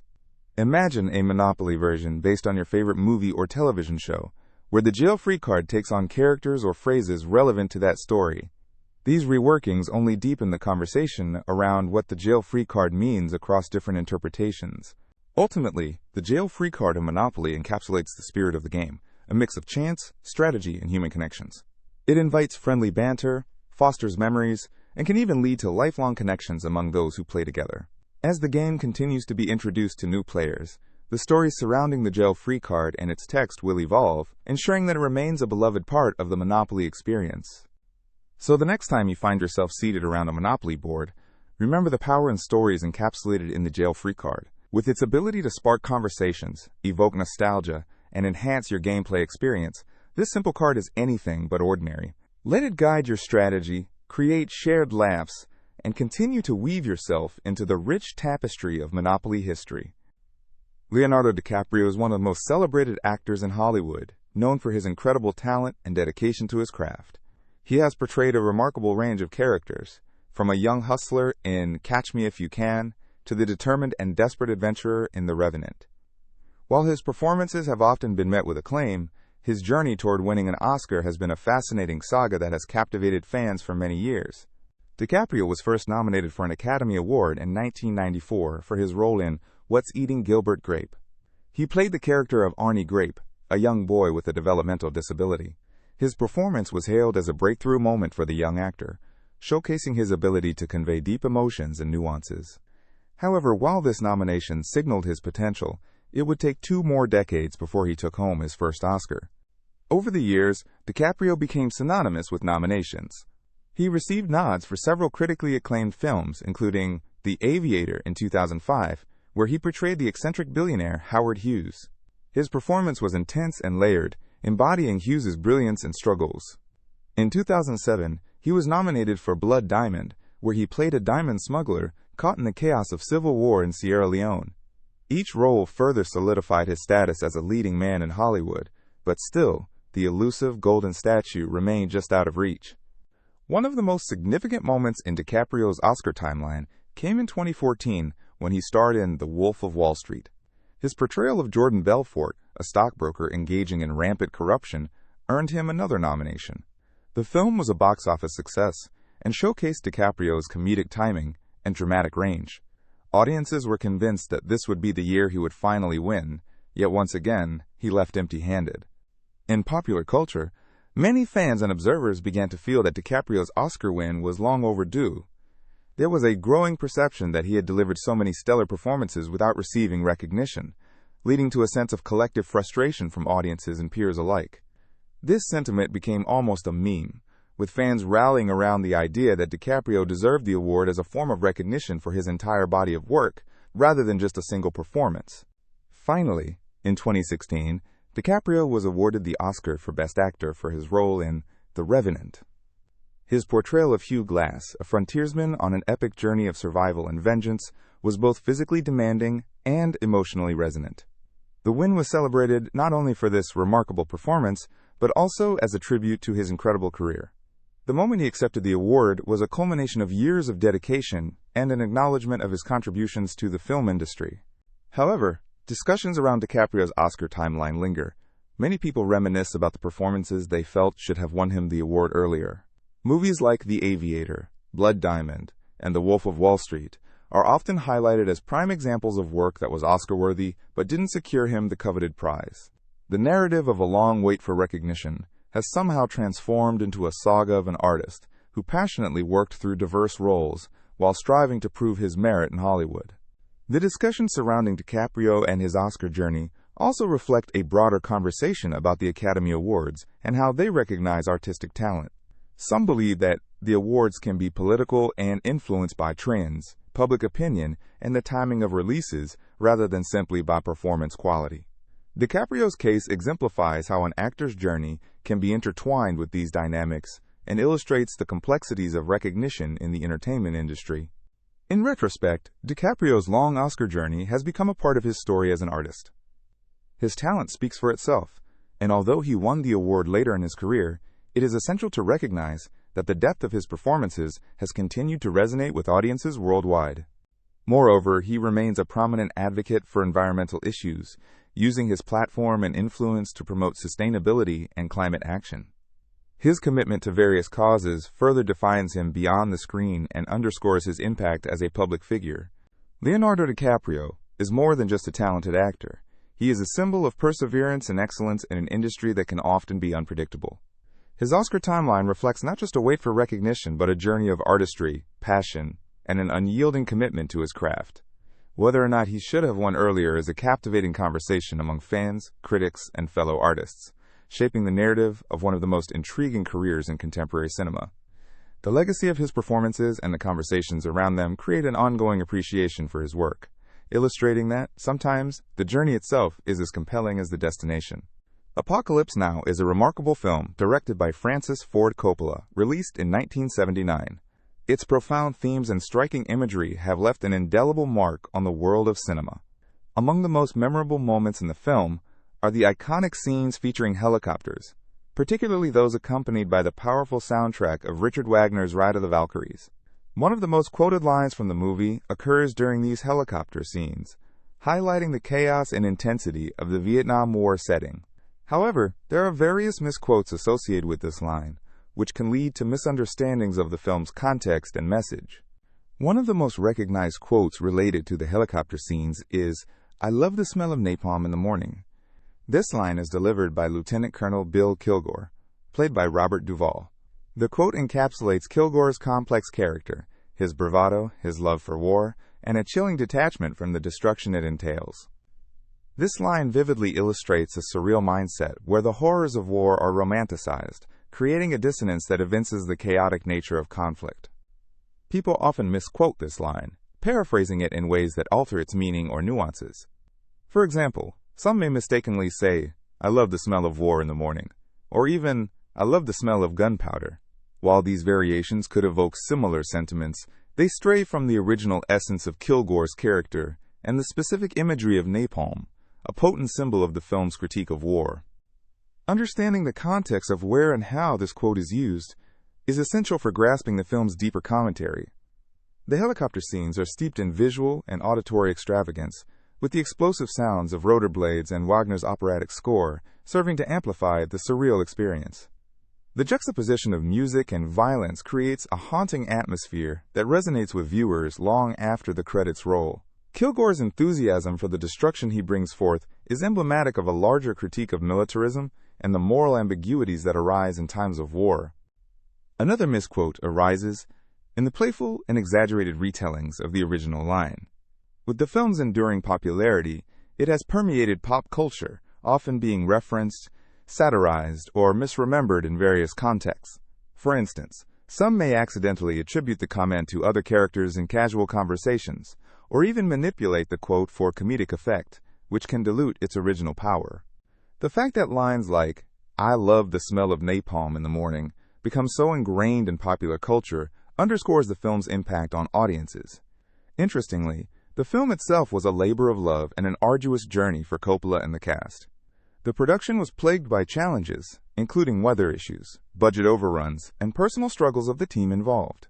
This tumultuous backdrop contributes to the film's ultimate message about the chaos of war and the unpredictability of human experience. Another layer to consider with this iconic film is the exploration of individual versus institutional morality. Kilgore's character, with his penchant for war and seemingly carefree attitude, starkly contrasts with the more reflective and tortured spirits of characters like Captain Willard, portrayed by Martin Sheen. The dynamic between these characters emphasizes the various ways individuals cope with the madness around them. The film also serves as a poignant commentary on the absurdity of war, a frequently recurring theme in literature and film. The helicopter scenes, underscored by the Wagner score, present the violent realities of combat, but also relay messages of surrealism. The triumphant music juxtaposed with devastation appears almost absurd, making viewers question the glorification of war tactics displayed on screen. Engaging with the misquote surrounding "I love the smell of napalm in the morning" offers not just an exploration of the film itself, but also opens a dialogue about how media influences collective memory and interpretation. Misquotes can highlight how audiences may remember or reframe cultural touchstones based on their perceptions or experiences rather than the intended expressions. Rather than detracting from the original line, these misinterpretations often lead to discussions about the movie itself, emphasizing its themes and establishing connections between audiences and historical events. The power of cinema lies in its ability to reflect societal dilemmas and stimulate thought, and Apocalypse Now has certainly succeeded in sparking conversations about morality, chaos, and humanity. As viewers reflect on Apocalypse Now and its dramatic representations of the Vietnam War, they are invited to delve deeper than the surface. Misquotes, while seemingly trivial, can lead to richer understandings of character motivations and thematic explorations within the narrative. They serve not only to highlight the film's iconic moments, but also to reinforce its status as a cultural milestone, deserving of thorough analysis and appreciation. In conclusion, exploring the iconic helicopter scenes and their quotes in Apocalypse Now illuminates the complexity of its storytelling and characters. The memorable lines uttered by Lieutenant Colonel Bill Kilgore serve as cultural signposts, reminding audiences of the powerful commentary the film offers on war. Misquotes provide an opening for discussions that extend beyond mere words, allowing for richer interpretations and insights into the fabric of the film's narrative and larger societal implications. This intricate dance between language and imagery continues to keep a vital part of cinematic history alive. In the world of iconic film moments, few images stand out as profoundly as Tom Cruise's unforgettable appearance in the 1983 classic Risky Business. The scene where Cruise, portraying the character Joel Goodson, slides across the living room floor in his socks, wearing a simple white button-up shirt and a pair of sunglasses, has become a hallmark of pop culture. However, there's a common misconception about this outfit that often surfaces in conversations about the film and its impact on fashion and cinema. Many people categorize Cruise's outfit as purely casual or even sloppy, claiming it reflects a lack of effort. This perception, however, ignores the deeper nuance behind the character's style and the context of the scene.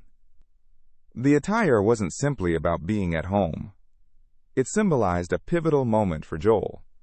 He is on the brink of undecided adulthood, exploring newfound freedom while grappling with the weight of expectations from family and society. The choice of clothing is particularly telling. The white button-up shirt is a classic piece typically associated with formal settings. Yet when paired with his casual demeanor and the carefree act of sliding across the floor, it creates a contrast that embodies the essence of teenage rebellion and spontaneity. The absence of a tie, typically worn with such a shirt, elevates the character's desire to break free from traditional norms and expectations. This juxtaposition is powerful and captures the quintessential teenage experience of seeking liberation while wrestling with emerging responsibilities. Furthermore, the iconic sunglasses add an extra layer to this already rich outfit. Rather than being merely a fashion accessory, they serve a significant purpose in the scene. The sunglasses represent a mask of cool confidence and detachment, helping Joel transform from a high school student into someone who starts to embrace adult desires and independence. For a brief moment, he navigates the world with a heightened sense of bravado, an attitude that resonates deeply with audiences, especially those who identify with the struggle of transitioning into adulthood. Another misconception is that this outfit was purely spontaneous, simply a reflection of the relaxed vibe of the 1980s. While there is certainly an element of authenticity to the carefree nature of the ensemble, it was purposefully crafted to reflect Joel's journey. In fact, costume designer Susan Becker meticulously curated the wardrobe to visually represent the character's transformation. This thoughtful approach elevates what might appear to be a simple outfit into a pivotal symbol within the film's narrative. Moreover, the impact of this scene and the outfit extends beyond the film itself, influencing fashion trends long after the credits rolled. Cruise's look in Risky Business became synonymous with a certain laid-back coolness that captured the spirit of the era. Young men sought to replicate Joel's carefree attitude, donning similar white button-ups and sunglasses in an attempt to embody that essence of youthful rebellion. The outfit became a symbol of the desire for freedom and the exploration of one's identity, resonating with audiences far beyond the confines of the movie. Moreover, the significance of this outfit goes beyond just style. It encapsulates a turning point in American cinema, where youth culture and the exploration of personal identity began to take center stage. Risky Business set the tone for future films that would delve into the complexities of adolescence, often using fashion as a tool to convey deeper messages about self-discovery and personal growth. The characterization through the outfit also highlights the broader themes of the film. Joel's adventures throughout Risky Business serve as both a cautionary tale and an exploration of the exhilarating, unpredictable nature of youth. The outfit symbolizes his internal conflict and the risks he is willing to take to carve out his own identity. Every detail, from the button-up to the socks, is a deliberate choice to illustrate this balance, making it an integral part of storytelling in cinema. In summarizing the common misconceptions about Tom Cruise's outfit in Risky Business, it becomes clear that this ensemble is much more than it seems at first glance. The white shirt and sunglasses create a powerful statement about identity, freedom, and the often tumultuous transition from adolescence to adulthood. As you visualize that iconic scene, remember that this outfit is not just a casual look, but rather an emblem of youthful exploration, rebellion, and the enduring desire to embrace change and adventure. It has transcended time and remains a source of inspiration, illustrating that sometimes what we perceive as simple or unremarkable carries profound significance in the broader narrative of our lives. Just as Joel Goodson learned to navigate his new reality with confidence and flair, each of us carries the potential to explore our identity and express ourselves authentically, even through the simplest of choices. The Flintstones is one of the most beloved animated television series of all time. First airing in 1960, it introduced audiences to a prehistoric family that lived in a world filled with modern conveniences, powered by dinosaurs and other prehistoric creatures. The title itself, however, has been a source of confusion for some due to its unusual spelling. This is interesting because even though the show is well known, many people frequently misspell its title. One common misspelling is The Flintstones. This version might seem logical at first glance, as it's easy to overlook the letter T. The brain often substitutes familiar sounds for what it expects to see, leading to this misunderstanding. The phonetics of the word can also contribute to the mix-up. When pronounced quickly, the T might not be emphasized, and thus it can be omitted when writing. Another variation that pops up is the Flintstones. The nuances of language can play tricks on even the most careful spellers. People unconsciously send words through mental filters shaped by other words they frequently encounter, such as blints or slint. This creates a fertile ground for mistakes. When thinking of the title in an informal context, one might also accidentally simplify the spelling to create a nickname version, such as Flintstones. This is compounded by the fact that the show has been a staple of pop culture for decades. With reruns and merchandise, a lot of people have come into contact with the name but may never have tried to write it down or look it up. This leads to a curious cycle where the title can be seen visually, but its correct spelling is rarely reinforced. What's even more fascinating is how these misspellings can take on lives of their own in internet searches and social media. Many people might search Flintstones or Flintstones looking for information about the show. This creates a sort of echo chamber. More people type those incorrect versions, and search engines adjust their algorithms to account for common mistakes in spelling. This can make it difficult for fans looking for genuine information to distinguish between the correct title and the erroneous variations. The Flintstones taps into a shared nostalgia. Many knew this show during their childhood, and it often evokes warm and fuzzy memories of family life in a hilariously exaggerated world. The days of Stone Age living, complete with mammoth meat deliveries and dinosaur cars, have left a mark on popular culture. So when someone stumbles over the spelling, it's often accompanied by fond thoughts of the entertaining moments spent with characters like Fred, Wilma, and Barney. To tackle these misspellings, one might consider exploring ways to visualize the title in memory. For instance, connect each character to a part of the title. Fred Flintstone could represent the fly syllable, with his iconic Yabba Dabba Doo becoming a mental cue. Wilma Flintstone can act as a reminder of the second syllable. Likewise, try to identify aspects that stand out, like how the show set the stage for future animated families, such as The Simpsons and Family Guy. Moreover, the Flintstones stands out as a cultural artifact that reflects societal norms and humor. The show cleverly mimicked contemporary American life while cleverly set in a prehistoric world. The blending of Stone Age aesthetics with mid-20th century social context creates a rich landscape for humor and catchy lines. This creativity can inspire viewers to pay closer attention to the title and appreciate how distinctive it is.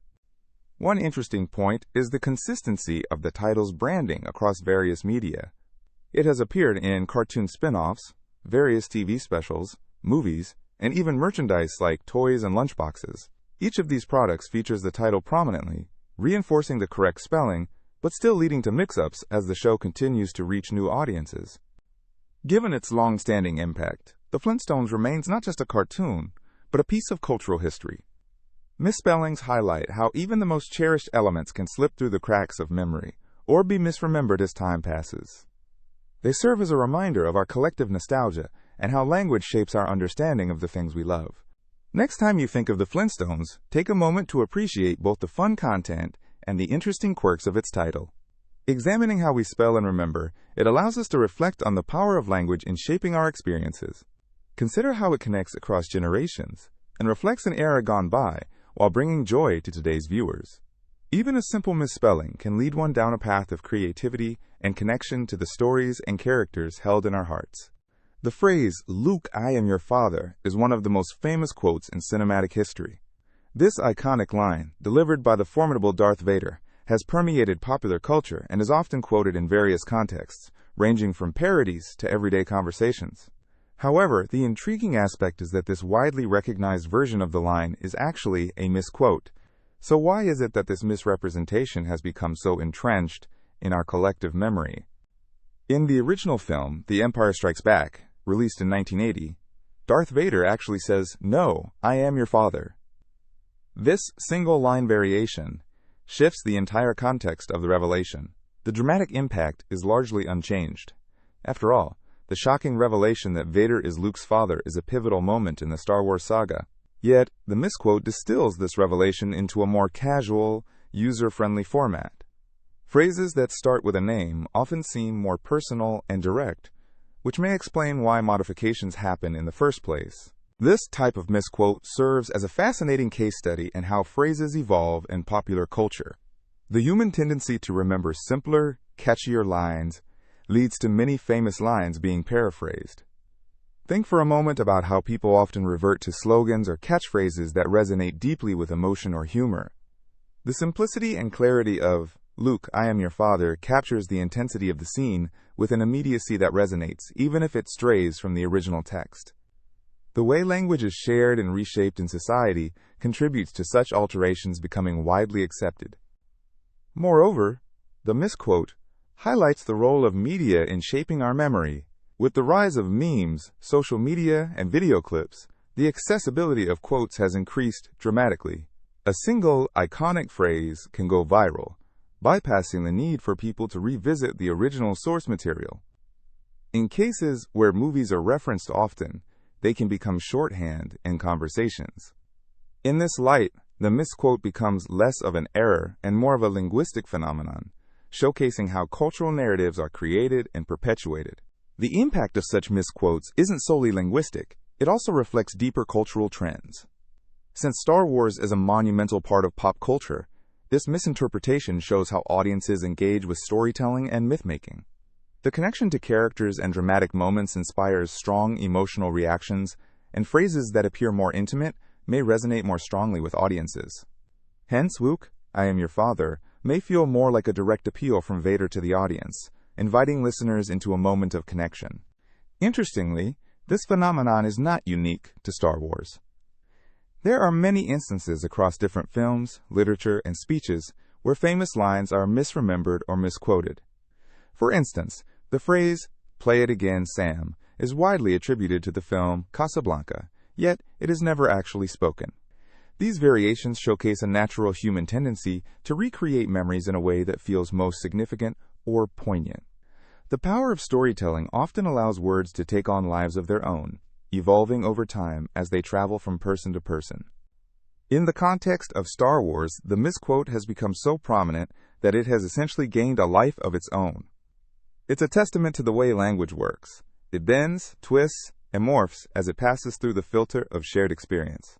Fans of the saga readily embrace this phrase, often employing it in a myriad of contexts, turning it into a fond reference point that evokes the emotions attached to the original film. Cultural references like this serve to strengthen the bonds of community among fans. When someone says, "Luke, I am your father," it evokes immediate recognition and shared laughter among those who are familiar with the saga. This shared language allows for connection and camaraderie, even among strangers who might have never met. As you ponder this cinematic misquote, think about how it illustrates our engagement with stories and how we interpret them. It raises fascinating questions about accuracy, memory, and cultural significance. After all, while the original line may carry a certain gravity, the misquote offers a piece of accessibility. The ability to connect a phrase to a feeling or a moment is part of the magic of storytelling, allowing for a shared understanding that endlessly weaves its way through conversations, jokes, and social interactions. In the world of Star Wars, where myth intertwines with history, these misremembered lines become part of the fabric that makes the narrative compelling and relatable. Ultimately, whether it is, "No, I am your father," or "Luke, I am your father," the significance transcends the wording, propelling these stories into collective consciousness. Each misquote and variation allows the legacy of such films to live on, illuminating the ways in which we cherish stories and the characters that inhabit them. The thinking man pose is one of the most recognizable images in the world of art. Created by the French sculptor Auguste Rodin as part of his larger work called The Gates of Hell, This statue has been a subject of fascination and misinterpretation for many people. Interestingly, while the image is widespread, many individuals tend to misremember the specific pose of this iconic figure. First, let's explore the origins of the thinker. Rodin created this sculpture in the late 19th century, and it was intended to represent a poet deep in thought, contemplating the fate of humanity as he gazes out over the gates of hell. The original bronze version posed him on a rock with his chin resting on his right hand, a classic representation of introspection. However, over time, this powerful image has been subject to reinterpretation and alteration in popular culture. One reason for the misremembering of the thinker's pose can be attributed to the way we engage with and share visual media. The statue appears in various formats: photos, paintings, animations, and even merchandise. Each adaptation can introduce slight variations that influence our memory. For instance, many illustrations may depict the thinker with his legs crossed, or his hand placed differently. These small changes can lead to a collective misunderstanding about the statue's true form. Another element influencing how people recall the thinker is the concept of cultural symbolism. The pose is often associated with deep thought and contemplation, making it an ideal representative of intelligence and creativity. As such, different artists and creatives may create their own renditions, sometimes exaggerating or altering aspects to emphasize those traits. Over time, these interpretations can merge in the public consciousness, leading to a distorted view of the original statue. Moreover, our memory itself is quite mutable. When we remember images, we often rely on what is familiar or iconic, rather than the nuances that differentiate one image from another. The thinker, with its archetypical thinker's pose, resonates with anyone who has ever pondered life's great questions. This universal connection can lead individuals to blend their mental image of the thinker with other symbols of contemplation found in literature, film, and art. There are also psychological factors at play when it comes to memory. The brain tends to simplify complex images to aid recall. In the case of the thinker, the overall idea of a thinking figure can overshadow the specific details of Rodin's sculpture. The act of reflecting might prompt someone to envision a generic thinker, rather than the painstaking intricacies of Rodin's work. This phenomenon is connected to the broader concept of schema, where our existing knowledge and experiences shape how we recall and interpret new information. Educational settings expose individuals to various interpretations of classical art, but this education isn't universal. Those who have seen images of the thinker in different contexts might have developed an understanding based on partial information, which can further skew their mental image. Art is often discussed, debated, and critiqued in diverse ways, and as a result, iconic pieces like the thinker can become enveloped in layers of interpretation that stray from the original. Social media also plays a significant role in reshaping our perception of art. Platforms such as Instagram and Pinterest allow for rapid distribution of images without context. A digitally altered or cropped image can lead to misinterpretation. When people are exposed to such representations, they may inadvertently adopt them as the correct version. The rapid-fire sharing of images encourages a type of visual memory that is often superficial, rather than rooted in the original artwork's essence. Compounding this issue is the fact that many contemporary works draw inspiration from iconic pieces like the thinker.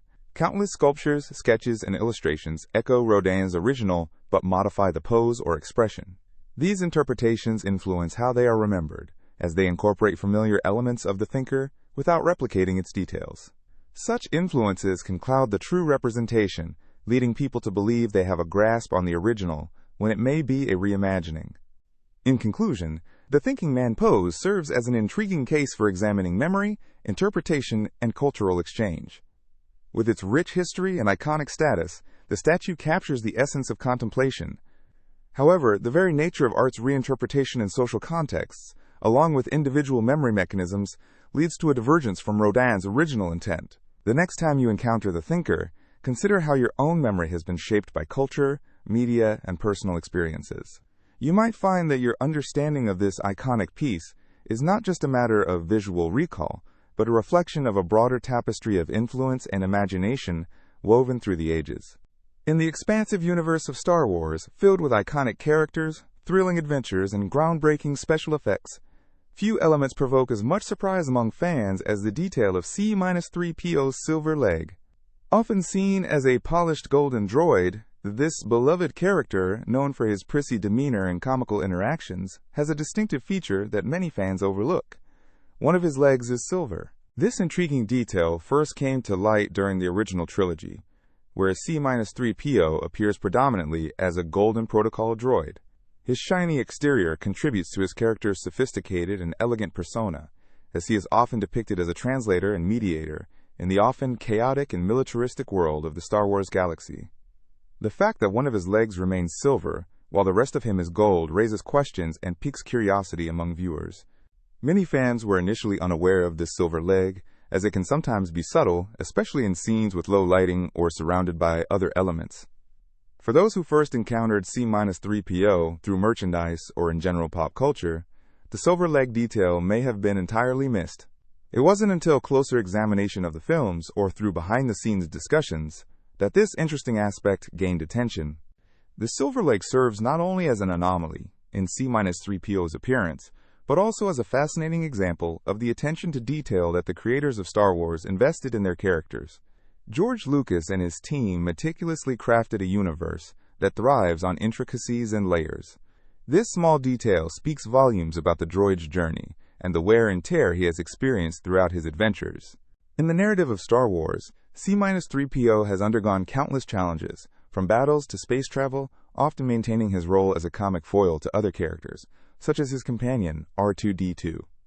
The droid's bronze and silver accents could be interpreted as a visual representation of his resilience, suggesting that even the most refined beings have a story to tell, filled with imperfections and experiences.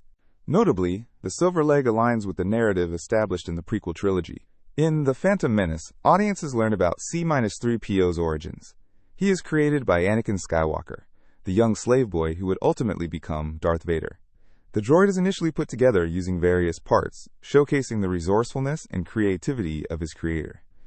It is easy to imagine that the silver leg is simply a product of Anakin's ingenuity, a remnant from the makeshift components suited for a protocol droid. The contrast between C-3PO's golden body and his silver leg also highlights the diversity in design within the Star Wars universe, mirroring the rich tapestry of characters and planets that populate it.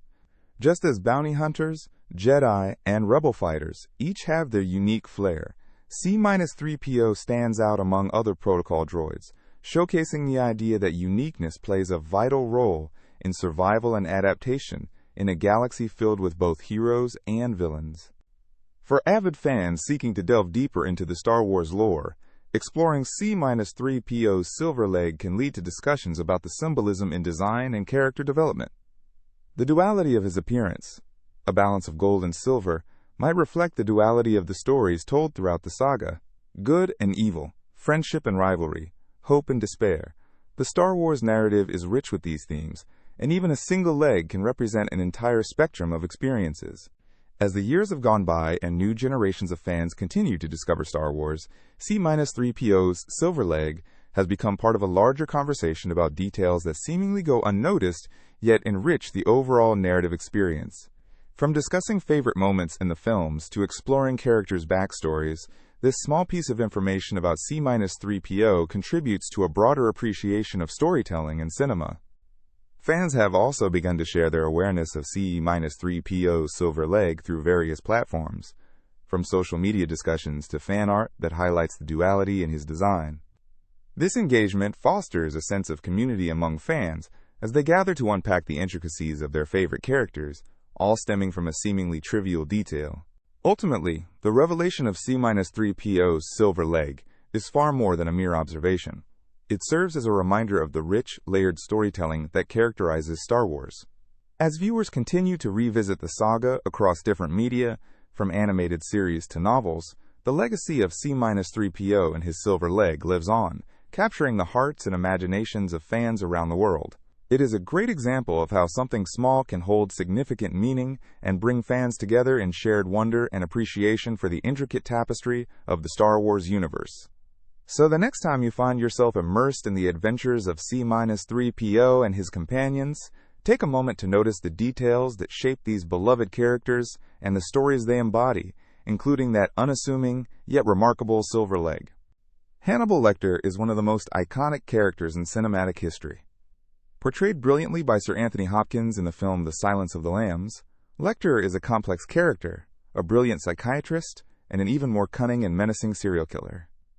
Perhaps one of the most memorable aspects of his character is his greeting line, a phrase that is echoed through pop culture in various forms. However, many people commonly misquote this famed line, and today we will uncover the reasons behind this phenomenon. The actual line, spoken by Lecter, is, "I do wish we could chat longer, but I'm having an old friend for dinner." This clever use of language is a perfect illustration of Lecter's character, intelligent, articulate, and chillingly destructive. The line is a stark reminder that behind his calm and sophisticated exterior lies a deeply unsettling nature. One reason for the misquotation is the nature of the phrase itself. Its unique structure and the unexpected punchline lead many listeners to remember it in a way that emphasizes its dark humor. People often paraphrase it as, "I'm going to have my dinner," or "I'm having lunch with a friend," which strips away the nuances and the underlying menace. This alteration shifts the focus from a calculated and terrifying moment to a more straightforward statement about mealtime. Next, consider the medium of film itself. Movie lines are often quoted in bits and pieces, especially in casual conversations. When a line is repeated or referenced in popular culture, like in memes, other films, or television shows, it can become distorted or adapted. For instance, a character might playfully twist the quote in a comedic scene, leading audiences to remember a version that is lighter than the original. This blending of contexts can influence how people recall specific lines. Furthermore, the character of Hannibal Lecter has become almost mythological, representing a type of villain that transcends the usual boundaries of horror. As this character becomes ingrained in popular culture, his lines are often quoted in settings far removed from their original context. People may remember the essence of the greeting but not the precise words, causing them to paraphrase rather than quote directly. The psychological aspect of misquoting also plays a role. Our brains are wired to fill in gaps, making assumptions based on prior knowledge. When it comes to iconic lines, particularly ones delivered by memorable characters, we often draw from our mental repository of themes and styles associated with those personas. In the case of Hannibal Lecter, whenever people recall his character, they might associate him with eloquence and a certain flair for the dramatic. This could lead to them unconsciously adjusting the quote to fit their interpretations or personal styles. Additionally, the misquoting phenomenon can be attributed to the simplicity that comes with a more conventional phrase. Many may prefer versions that sound more casual or relatable. The chilling undertone of the original line can be too intense or complex for casual conversation. Hence, individuals will adjust the lines to suit their audience, seeking to evoke a lighter mood or to provide a humorous twist. Even further, the impact of modern technology and the digital age cannot be overlooked. With the rise of platforms like social media, snippets of film dialogues are often shared widely. However, brevity becomes essential in these contexts. People might limit their quotes to fit into the character restrictions of social media posts, leading to altered phrases that lose their original impact. This leads to yet another layer of misinterpretation, as the repetition of these shortened versions plants them deeper into the collective consciousness. Moreover, the allure of quoting lines in a simplistic manner can also stem from a desire to connect with others. Familiarity with a piece of pop culture can create camaraderie among individuals, and quoting lines, whether correctly or not, can serve as a means to bond. In this way, while the quoting might stray from the original phrasing, the intention remains rooted in building connections with those sharing the conversation space. In conclusion, Hannibal Lecter's famous greeting is more than just a line from a film. It's a testament to the complex interplay between language, popular culture, and memory. Misquoting such an iconic phrase stems from a mixture of humor, psychological tendencies, societal connections, and the evolution of language in the digital era. While the original line carries profound weight, its adaptations reflect how meanings can shift and change, revealing the intricate dance of words in our language. So next time you hear a celebrated line misquoted, remember that it's not just a simple error, it's part of a larger tapestry of communication that binds us together. Snow White's queen, often referred to as the Evil Queen, is a character that has captivated audiences for decades.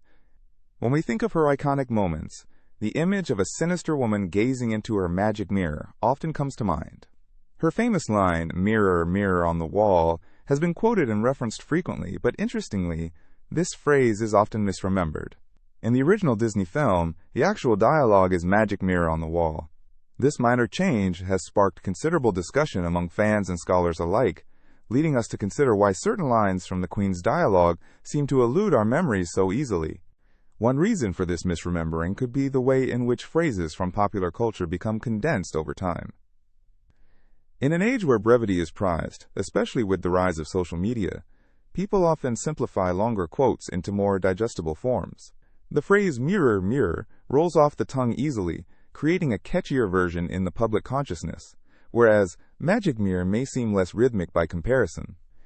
This simplification process is not unique to the Queen's character. It happens across various film quotes and literature.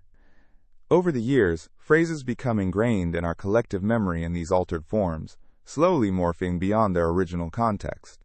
Another interesting aspect is the role of storytelling in creating a character's narrative. The evil queen is primarily portrayed as a figure obsessed with beauty and power. Her relationship with her magic mirror symbolizes her deep-seated insecurities and vanity. When she asks her mirror for validation, it highlights her character's obsession with the superficial. This dialogue encapsulates her insecurity and brings to light the themes of comparison and envy. However, in the popular retelling of the story, the focus often shifts away from this deeper meaning and instead spots the allure of her villainous persona. As a result, the specifics of her lines become overshadowed by the character's representation in pop culture, diluted through countless references in media and conversation. Cognitive psychology also plays a role in how we remember quotes and phrases. The misinformation effect, for example, suggests that our memories can be altered by subsequent experiences or information. If many people around us use the phrase "mirror, mirror," our brain may incorporate that misattribution into our own recollections. Our memories are not perfect recordings of events. Rather, they are reconstructive processes. Therefore, if someone recalls the incorrect phrase, it can influence others nearby to do the same, creating a snowball effect that spreads this misquote further. Moreover, with the advent of platforms like TikTok and Instagram, content like meme culture adapts popular quotes rapidly, often detaching them from their original context. The shortened version of the Queen's line has become ripe for meme creation, enhancing its memorability. Creative reinterpretations and humorous takes on well-known phrases can lead to repetitions that overwrite our original memories. Instead of recalling the line as it was spoken in the film, many may only remember the version that is humorously shared across the internet. This phenomenon reveals how interconnected our memory is with current cultural context. Particularly striking is how the portrayal of the evil queen has evolved over time. Modern adaptations, including live-action remakes and reinterpretations in animation, often reframe her character and sometimes change her dialogue. Each new iteration contributes to the way audiences perceive and remember her lines, which might perpetuate the misremembered quotes as familiar but corrosively altered. While the Queen's dialogue is iconic, the fog of nostalgia and cultural evolution plays an undeniable role in shaping our perceptions of it. The character embodies powerful themes of jealousy and vanity that resonate through generations. Yet, through the lens of collective memory, this rich fabric of villainy intertwines with our own interpretation, and lines become disconnected from their roots. As we enjoy recounting stories of iconic characters and their dramatic statements, we must grapple with how much of what we recall is what we actually heard, a fascinating blend of memory, culture, and the art of storytelling. In conclusion, the misremembrance of the evil queen's dialogue serves as a reflection of how popular culture distills and reshapes narratives over time. The simplification of phrases, the impact of collective memory, and alterations through media influence contribute significantly to our understanding and recollection of such dialogues.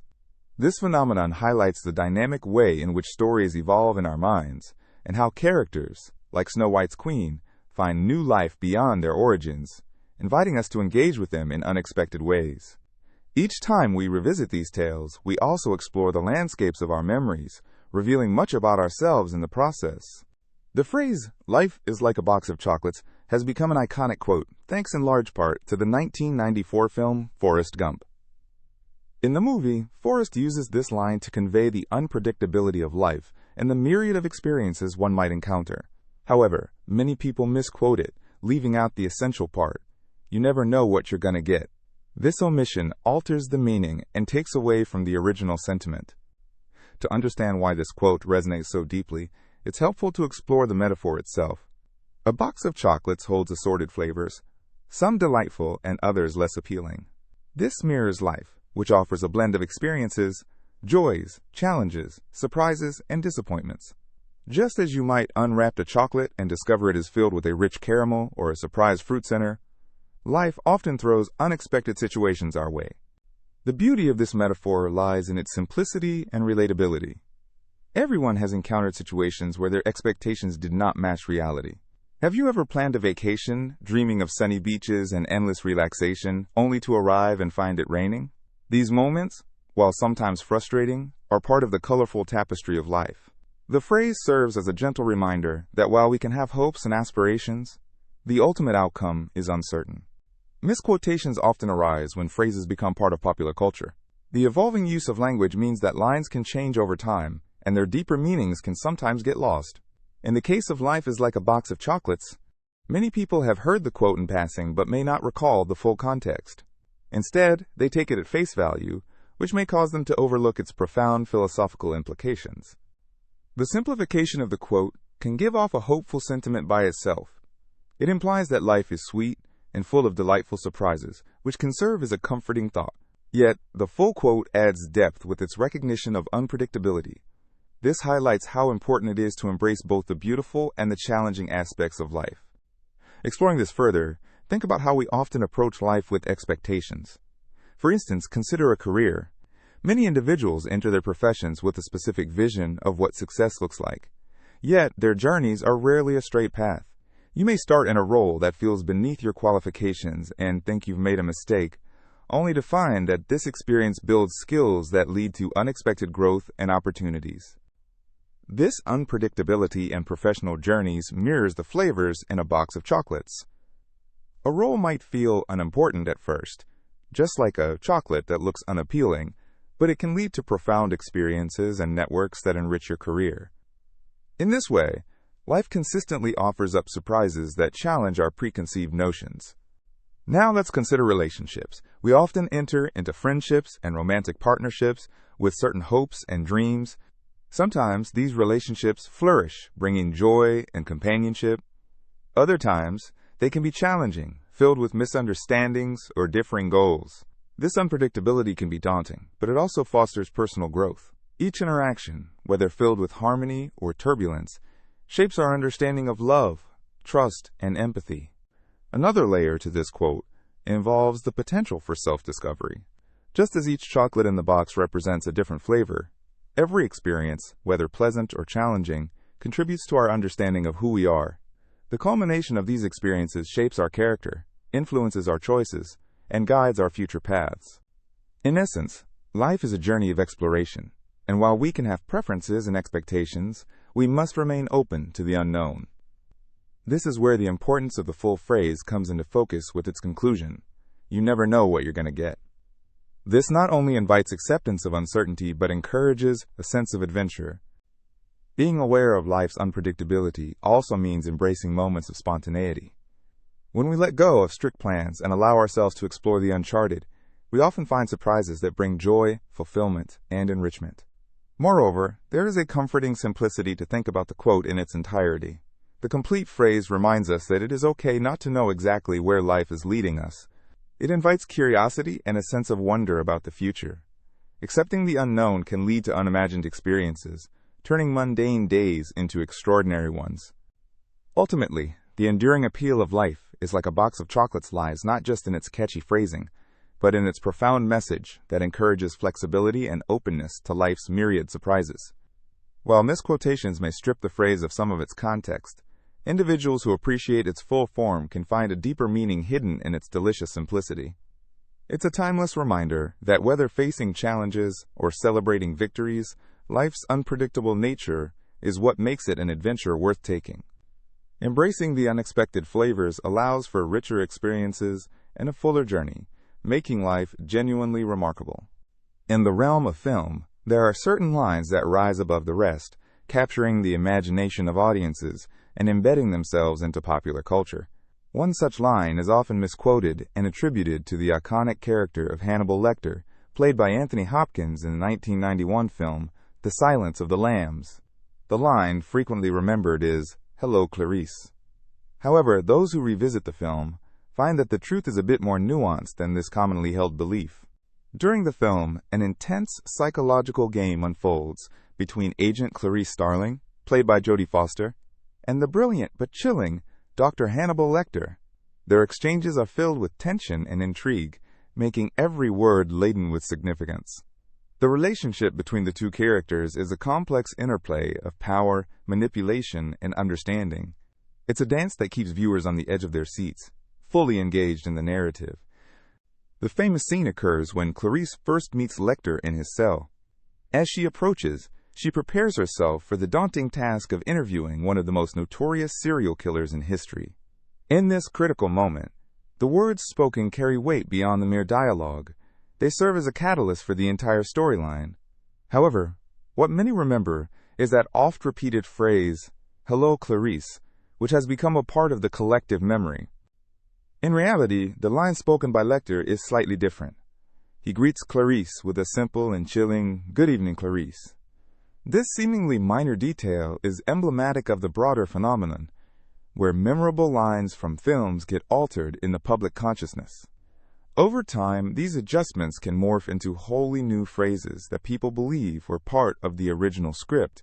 This particular misquote speaks to a significant aspect of pop culture, how iconic moments can be transformed through repetition and reinterpretation. Just think of other famous lines from cinema that have been altered over time. For example, "Luke, I am your father" from Star Wars is another phrase that millions recall, yet it is not the exact wording from the film. In this case, Darth Vader actually says, "No, I am your father." These changes create an interesting phenomenon in which people remember and share what they think they heard, rather than what was actually said. The impact of this misquote involving Hannibal Lecter can also be seen in how it has permeated various forms of media, from parodies to merchandise. The phrase "Hello, Clarice" has found its way into countless conversations, memes, and even Halloween costumes, demonstrating how a simple misquote can take on a life of its own. The line is so ingrained in our cultural lexicon that it has transcended its origins, often used humorously or as a reference point in discussions about movies or popular psychology. Moreover, the interplay between Lecter and Clarice manifests broader themes that resonate in discussions about identity, fear, and understanding human behavior. As Clarice ventures into the mind of a criminal, she also navigates her own soul, revealing deep-seated fears and vulnerabilities. The dynamic between the hunter and the hunted, the investigator and the insidious thinker, showcases the intricate layers woven into effective storytelling in film. Exploring the journey of how this misquote came to be leads to interesting discussions about memory and perception. Often, we remember experiences not as they happened, but through the lens of our emotions or the interpretations of those around us. The transformation of "Good evening, Clarice" into "Hello, Clarice" can reflect how phrases strike chords with audiences, aligning with their expectations and experiences. As you delve deeper into the world of quotes and memorable lines from films, it becomes evident that communication is not just about the words themselves, but also about the emotions they evoke and the context in which they are delivered. The bond between Clarice and Hannibal encapsulates this beautifully, as their dialogues blend chilling intellect with human emotions, evoking a response that echoes in the heart and mind of the viewer. So the next time you encounter a renowned quote from a film, take a moment to reflect on its accuracy and origin. Consider how many adaptations and reinterpretations it has undergone. The journey of misquotes adds an intricate layer to our understanding of cinema and the way we relate to stories and characters. The story of "Hello, Clarice" stands as a testament to this phenomenon, highlighting the intertwined relationship between memory, culture, and the art of storytelling. Desi Arnaz, the beloved Cuban-American actor and musician, is best known for his role as Ricky Ricardo on the legendary television show I Love Lucy. His charm, talent, and humor captivated audiences during the golden age of American television. However, there is an interesting phenomenon surrounding his character that many might find surprising. Many people tend to misremember some of the iconic catchphrases associated with Desi Arnaz and his role on the show. One of the most famous lines that frequently gets misattributed is, "Lucy, I'm home." While this line seems to perfectly capture the essence of the show, the reality is that Desi Arnaz never actually said those exact words. Instead, Ricky Ricardo often entered the apartment exclaiming variations of greetings, such as, "Lucy, I'm back," or "Lucy, I'm here," This misconception reveals how easily details can become muddled in the collective memory of viewers, showcasing the show's profound impact on popular culture. Arnaz was not just a talented actor, but also a brilliant musician. The way he incorporated his music into the series showcased his multifaceted talents. One of the most memorable moments in I Love Lucy is Ricky's musical performances, where Desi would often sing in Spanish, offering audiences a glimpse into his heritage. Songs like Babalu, which he performed on the show, became legendary in their own right, forever remembered alongside his iconic character. Another aspect worth discussing is Desi Arnaz's contribution to evolving the television industry. He and his wife, Lucille Ball, were groundbreaking in how they produced the show. They insisted on filming in front of a live audience, creating an atmosphere that added a genuine layer of spontaneity and energy to the performances. This method of production has since become a staple in the television industry. Arnaz and Ball established their production company Desilu Productions, which went on to produce many successful shows, including, quote, Star Trek. This legacy speaks to their lasting influence beyond just the realm of comedic television. Fans of I Love Lucy often fondly reminisce about the myriad of antics Lucy and Ricky found themselves in. The dynamic between the characters was electrifying, grounded in their chemistry and the humorous cultural conflicts between the American way of life and Ricky's Cuban heritage. These moments often resonate with audiences today, prompting laughter and reminding us of the lighter side of life. Desi's character as a bandleader, often navigating both the challenges of married life and the entertainment world, added layers of relatable humor that continue to hold relevance. Furthermore, the show highlighted cultural elements that were not commonly represented on television at the time. The portrayal of a Latina character in a mainstream role was significant. Lucille Ball and Desi Arnaz broke boundaries by presenting a mixed marriage openly. Their relationship, both on and off-screen, paved the way for future shows to showcase diverse relationships and storylines, enhancing the representation of Latin cultures in American entertainment. Desi Arnaz's sense of comedic timing and delivery brought a unique flair to every episode. His interactions with Lucy were often filled with playful banter, and his signature scowl, used when he was exasperated by her schemes, became iconic in its own right. The catchphrases that often accompany his character, though sometimes misremembered, reflect the humor that brought countless viewers together, igniting laughter across households. As we reflect on Desi Arnaz's legacy and the charm of I Love Lucy, we start to understand the depth of its cultural impact. The show was not just about laughs. It bridged cultural divides and embraced the complexities of relationships in a humorous light. It remains a testament to how television can entertain, while also providing thoughtful commentary on societal norms. Desi's journey from Cuba to becoming a television icon illustrates a rich tapestry of personal and professional achievements. His narrative reminds us that persistence, talent, and a bit of humor can pave the way for success against all odds. This legacy still resonates today, inspiring countless artists and entertainers who strive to capture the magic that Desi Arnaz exemplified on screen. So the next time you think about Desi Arnaz and his unforgettable character, take a moment to appreciate the many nuances and the often misunderstood catchphrases that have embedded themselves into the fabric of television. These misremembered moments serve as a reminder of how deeply a particular character or show can touch the lives of viewers, leaving lasting memories that intertwine with the very identity of popular culture itself. The Mona Lisa, painted by the renowned artist Leonardo da Vinci in the early 16th century, is perhaps one of the most recognized artworks in the world. It resides in the Louvre Museum in Paris and has intrigued and puzzled viewers for centuries. One of the most fascinating aspects of this iconic painting is the perception of the subject's smile, which has sparked countless discussions and debates. Surprisingly, many people report that they see her facial expression differently than what they expect or remember. This phenomenon relates to what is known as the Mandela effect, a term coined to describe when a large group of people remember something differently than how it actually occurred. Let's dive a little deeper into this intriguing concept. Many individuals perceive the Mona Lisa smile as warm and inviting, while others claim it appears ambiguous or even slightly mysterious. This disparity in perception can be attributed to various factors, including lighting, angle, and even the viewer's own emotions. Da Vinci's technique of sfumato, which employs soft transitions between colors and tones, lends itself to changing visual interpretations depending on the vantage point. This method creates an effect where the details of the painting can appear to shift and alter dynamically as one gazes upon it. Furthermore, the Mona Lisa has been the subject of countless reproductions and adaptations in popular culture, from paintings to movies to memes.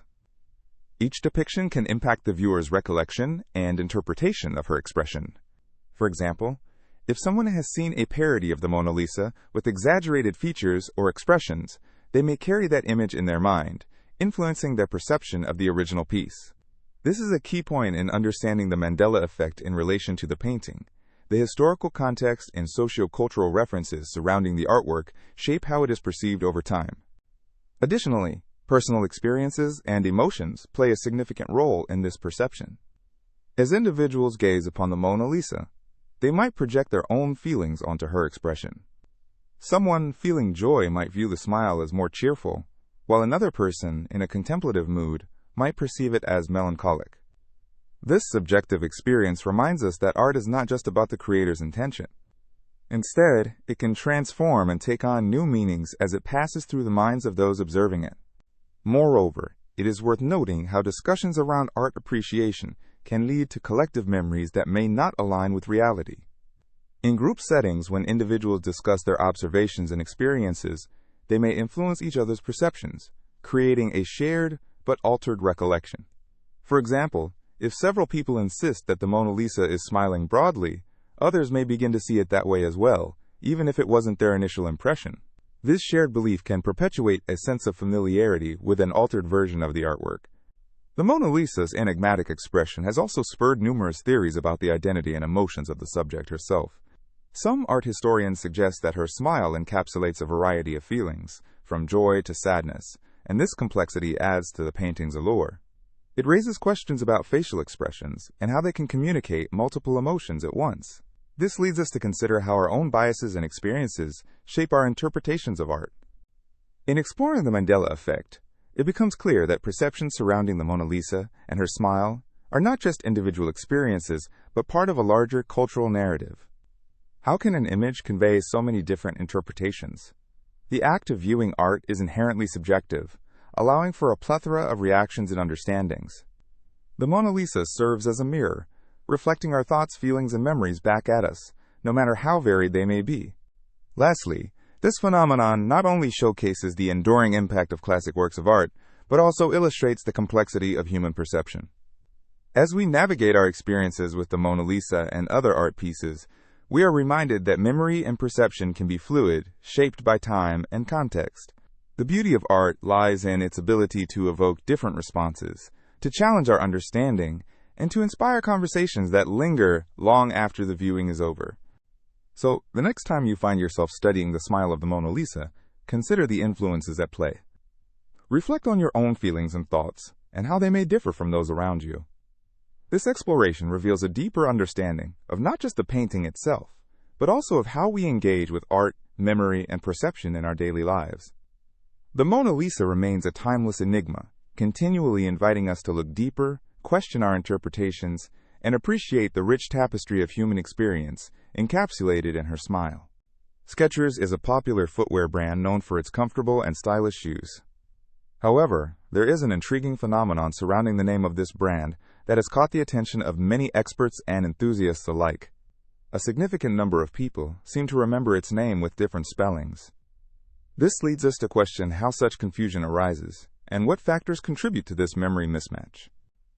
To understand this phenomenon, we need to look at the nature of brand recall. Brand recall refers to how well consumers can retrieve a brand from memory when given a product category or cues. In the case of Skechers, there are those who spell it as Skechers, Skechers, or even Skechers. This raises the question of why so many individuals can't seem to agree on how to spell the name correctly. One factor at play here could be the phonetic similarities between the intended spelling and the variations that people remember. The way a name is pronounced can heavily influence how it is written. In English, certain sounds often lead to common patterns in spelling, and this may cause individuals to instinctively modify the name to fit more familiar spelling conventions. For instance, the sound sketch could easily trigger a subconscious association with a more traditional word format, leading to common misspellings like Skechers. Another dimension to consider is the cultural context in which we encounter the brand. Skechers has a presence in various markets worldwide, and the brand's promotions often include catchy slogans and advertisements that resonate with different demographics. As consumers engage with the brand through visually stimulating campaigns, they might focus more on the imagery or the lifestyle it portrays, rather than the written name itself.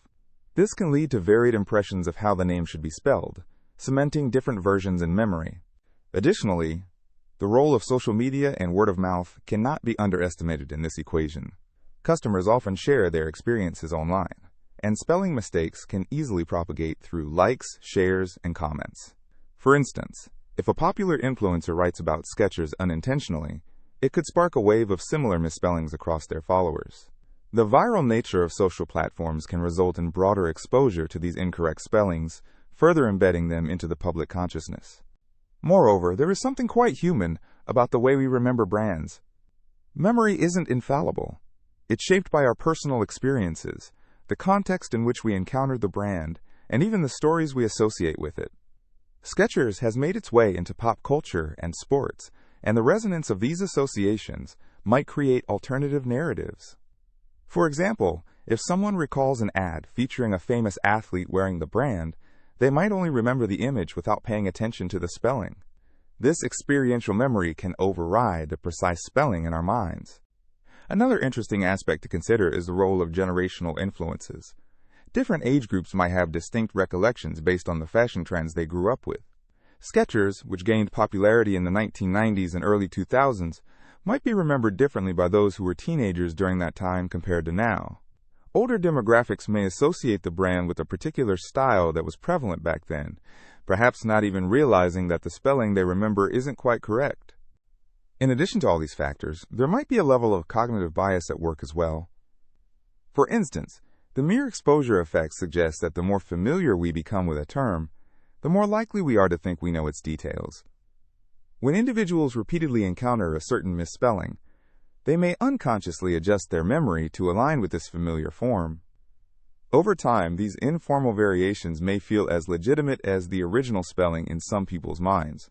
In conclusion, the name confusion surrounding Skechers involves a blend of phonetic similarity, cultural context, social media influence, personal experience, generational gaps, and cognitive biases. This unique combination of elements gives rise to a fascinating case study in brand perception and memory. It also serves as a reminder of the complexity of human cognition when it comes to recalling brand names. As we navigate our chosen brands, awareness of these nuances not only enriches our understanding, but also fosters an appreciation for the delightful quirks of language and memory. Who knows? The next time you see a pair of Skechers, you might pause to reflect on all the intriguing factors at play in that simple yet complex brand name. Have you ever found yourself munching on a bowl of colorful, sugary cereal while pondering the peculiarities of its name? Yes, we're diving into the delightful world of Froot Loops. You might think that it's spelled Fruit Loops, connecting the sugary treat to its fruity flavor profile. Surprisingly, however, the correct spelling is actually Fruit Loops. Yes, you heard that right, and this unconventional spelling has sparked a lively debate among enthusiasts and casual consumers alike. Froot Loops has been a staple breakfast cereal for many since its debut in 1963 by Kellogg's. With its bright colors and whimsical design, the cereal is known for captivating the eyes of children and adults alike. But what if I told you that many people distinctly remember it being spelled differently?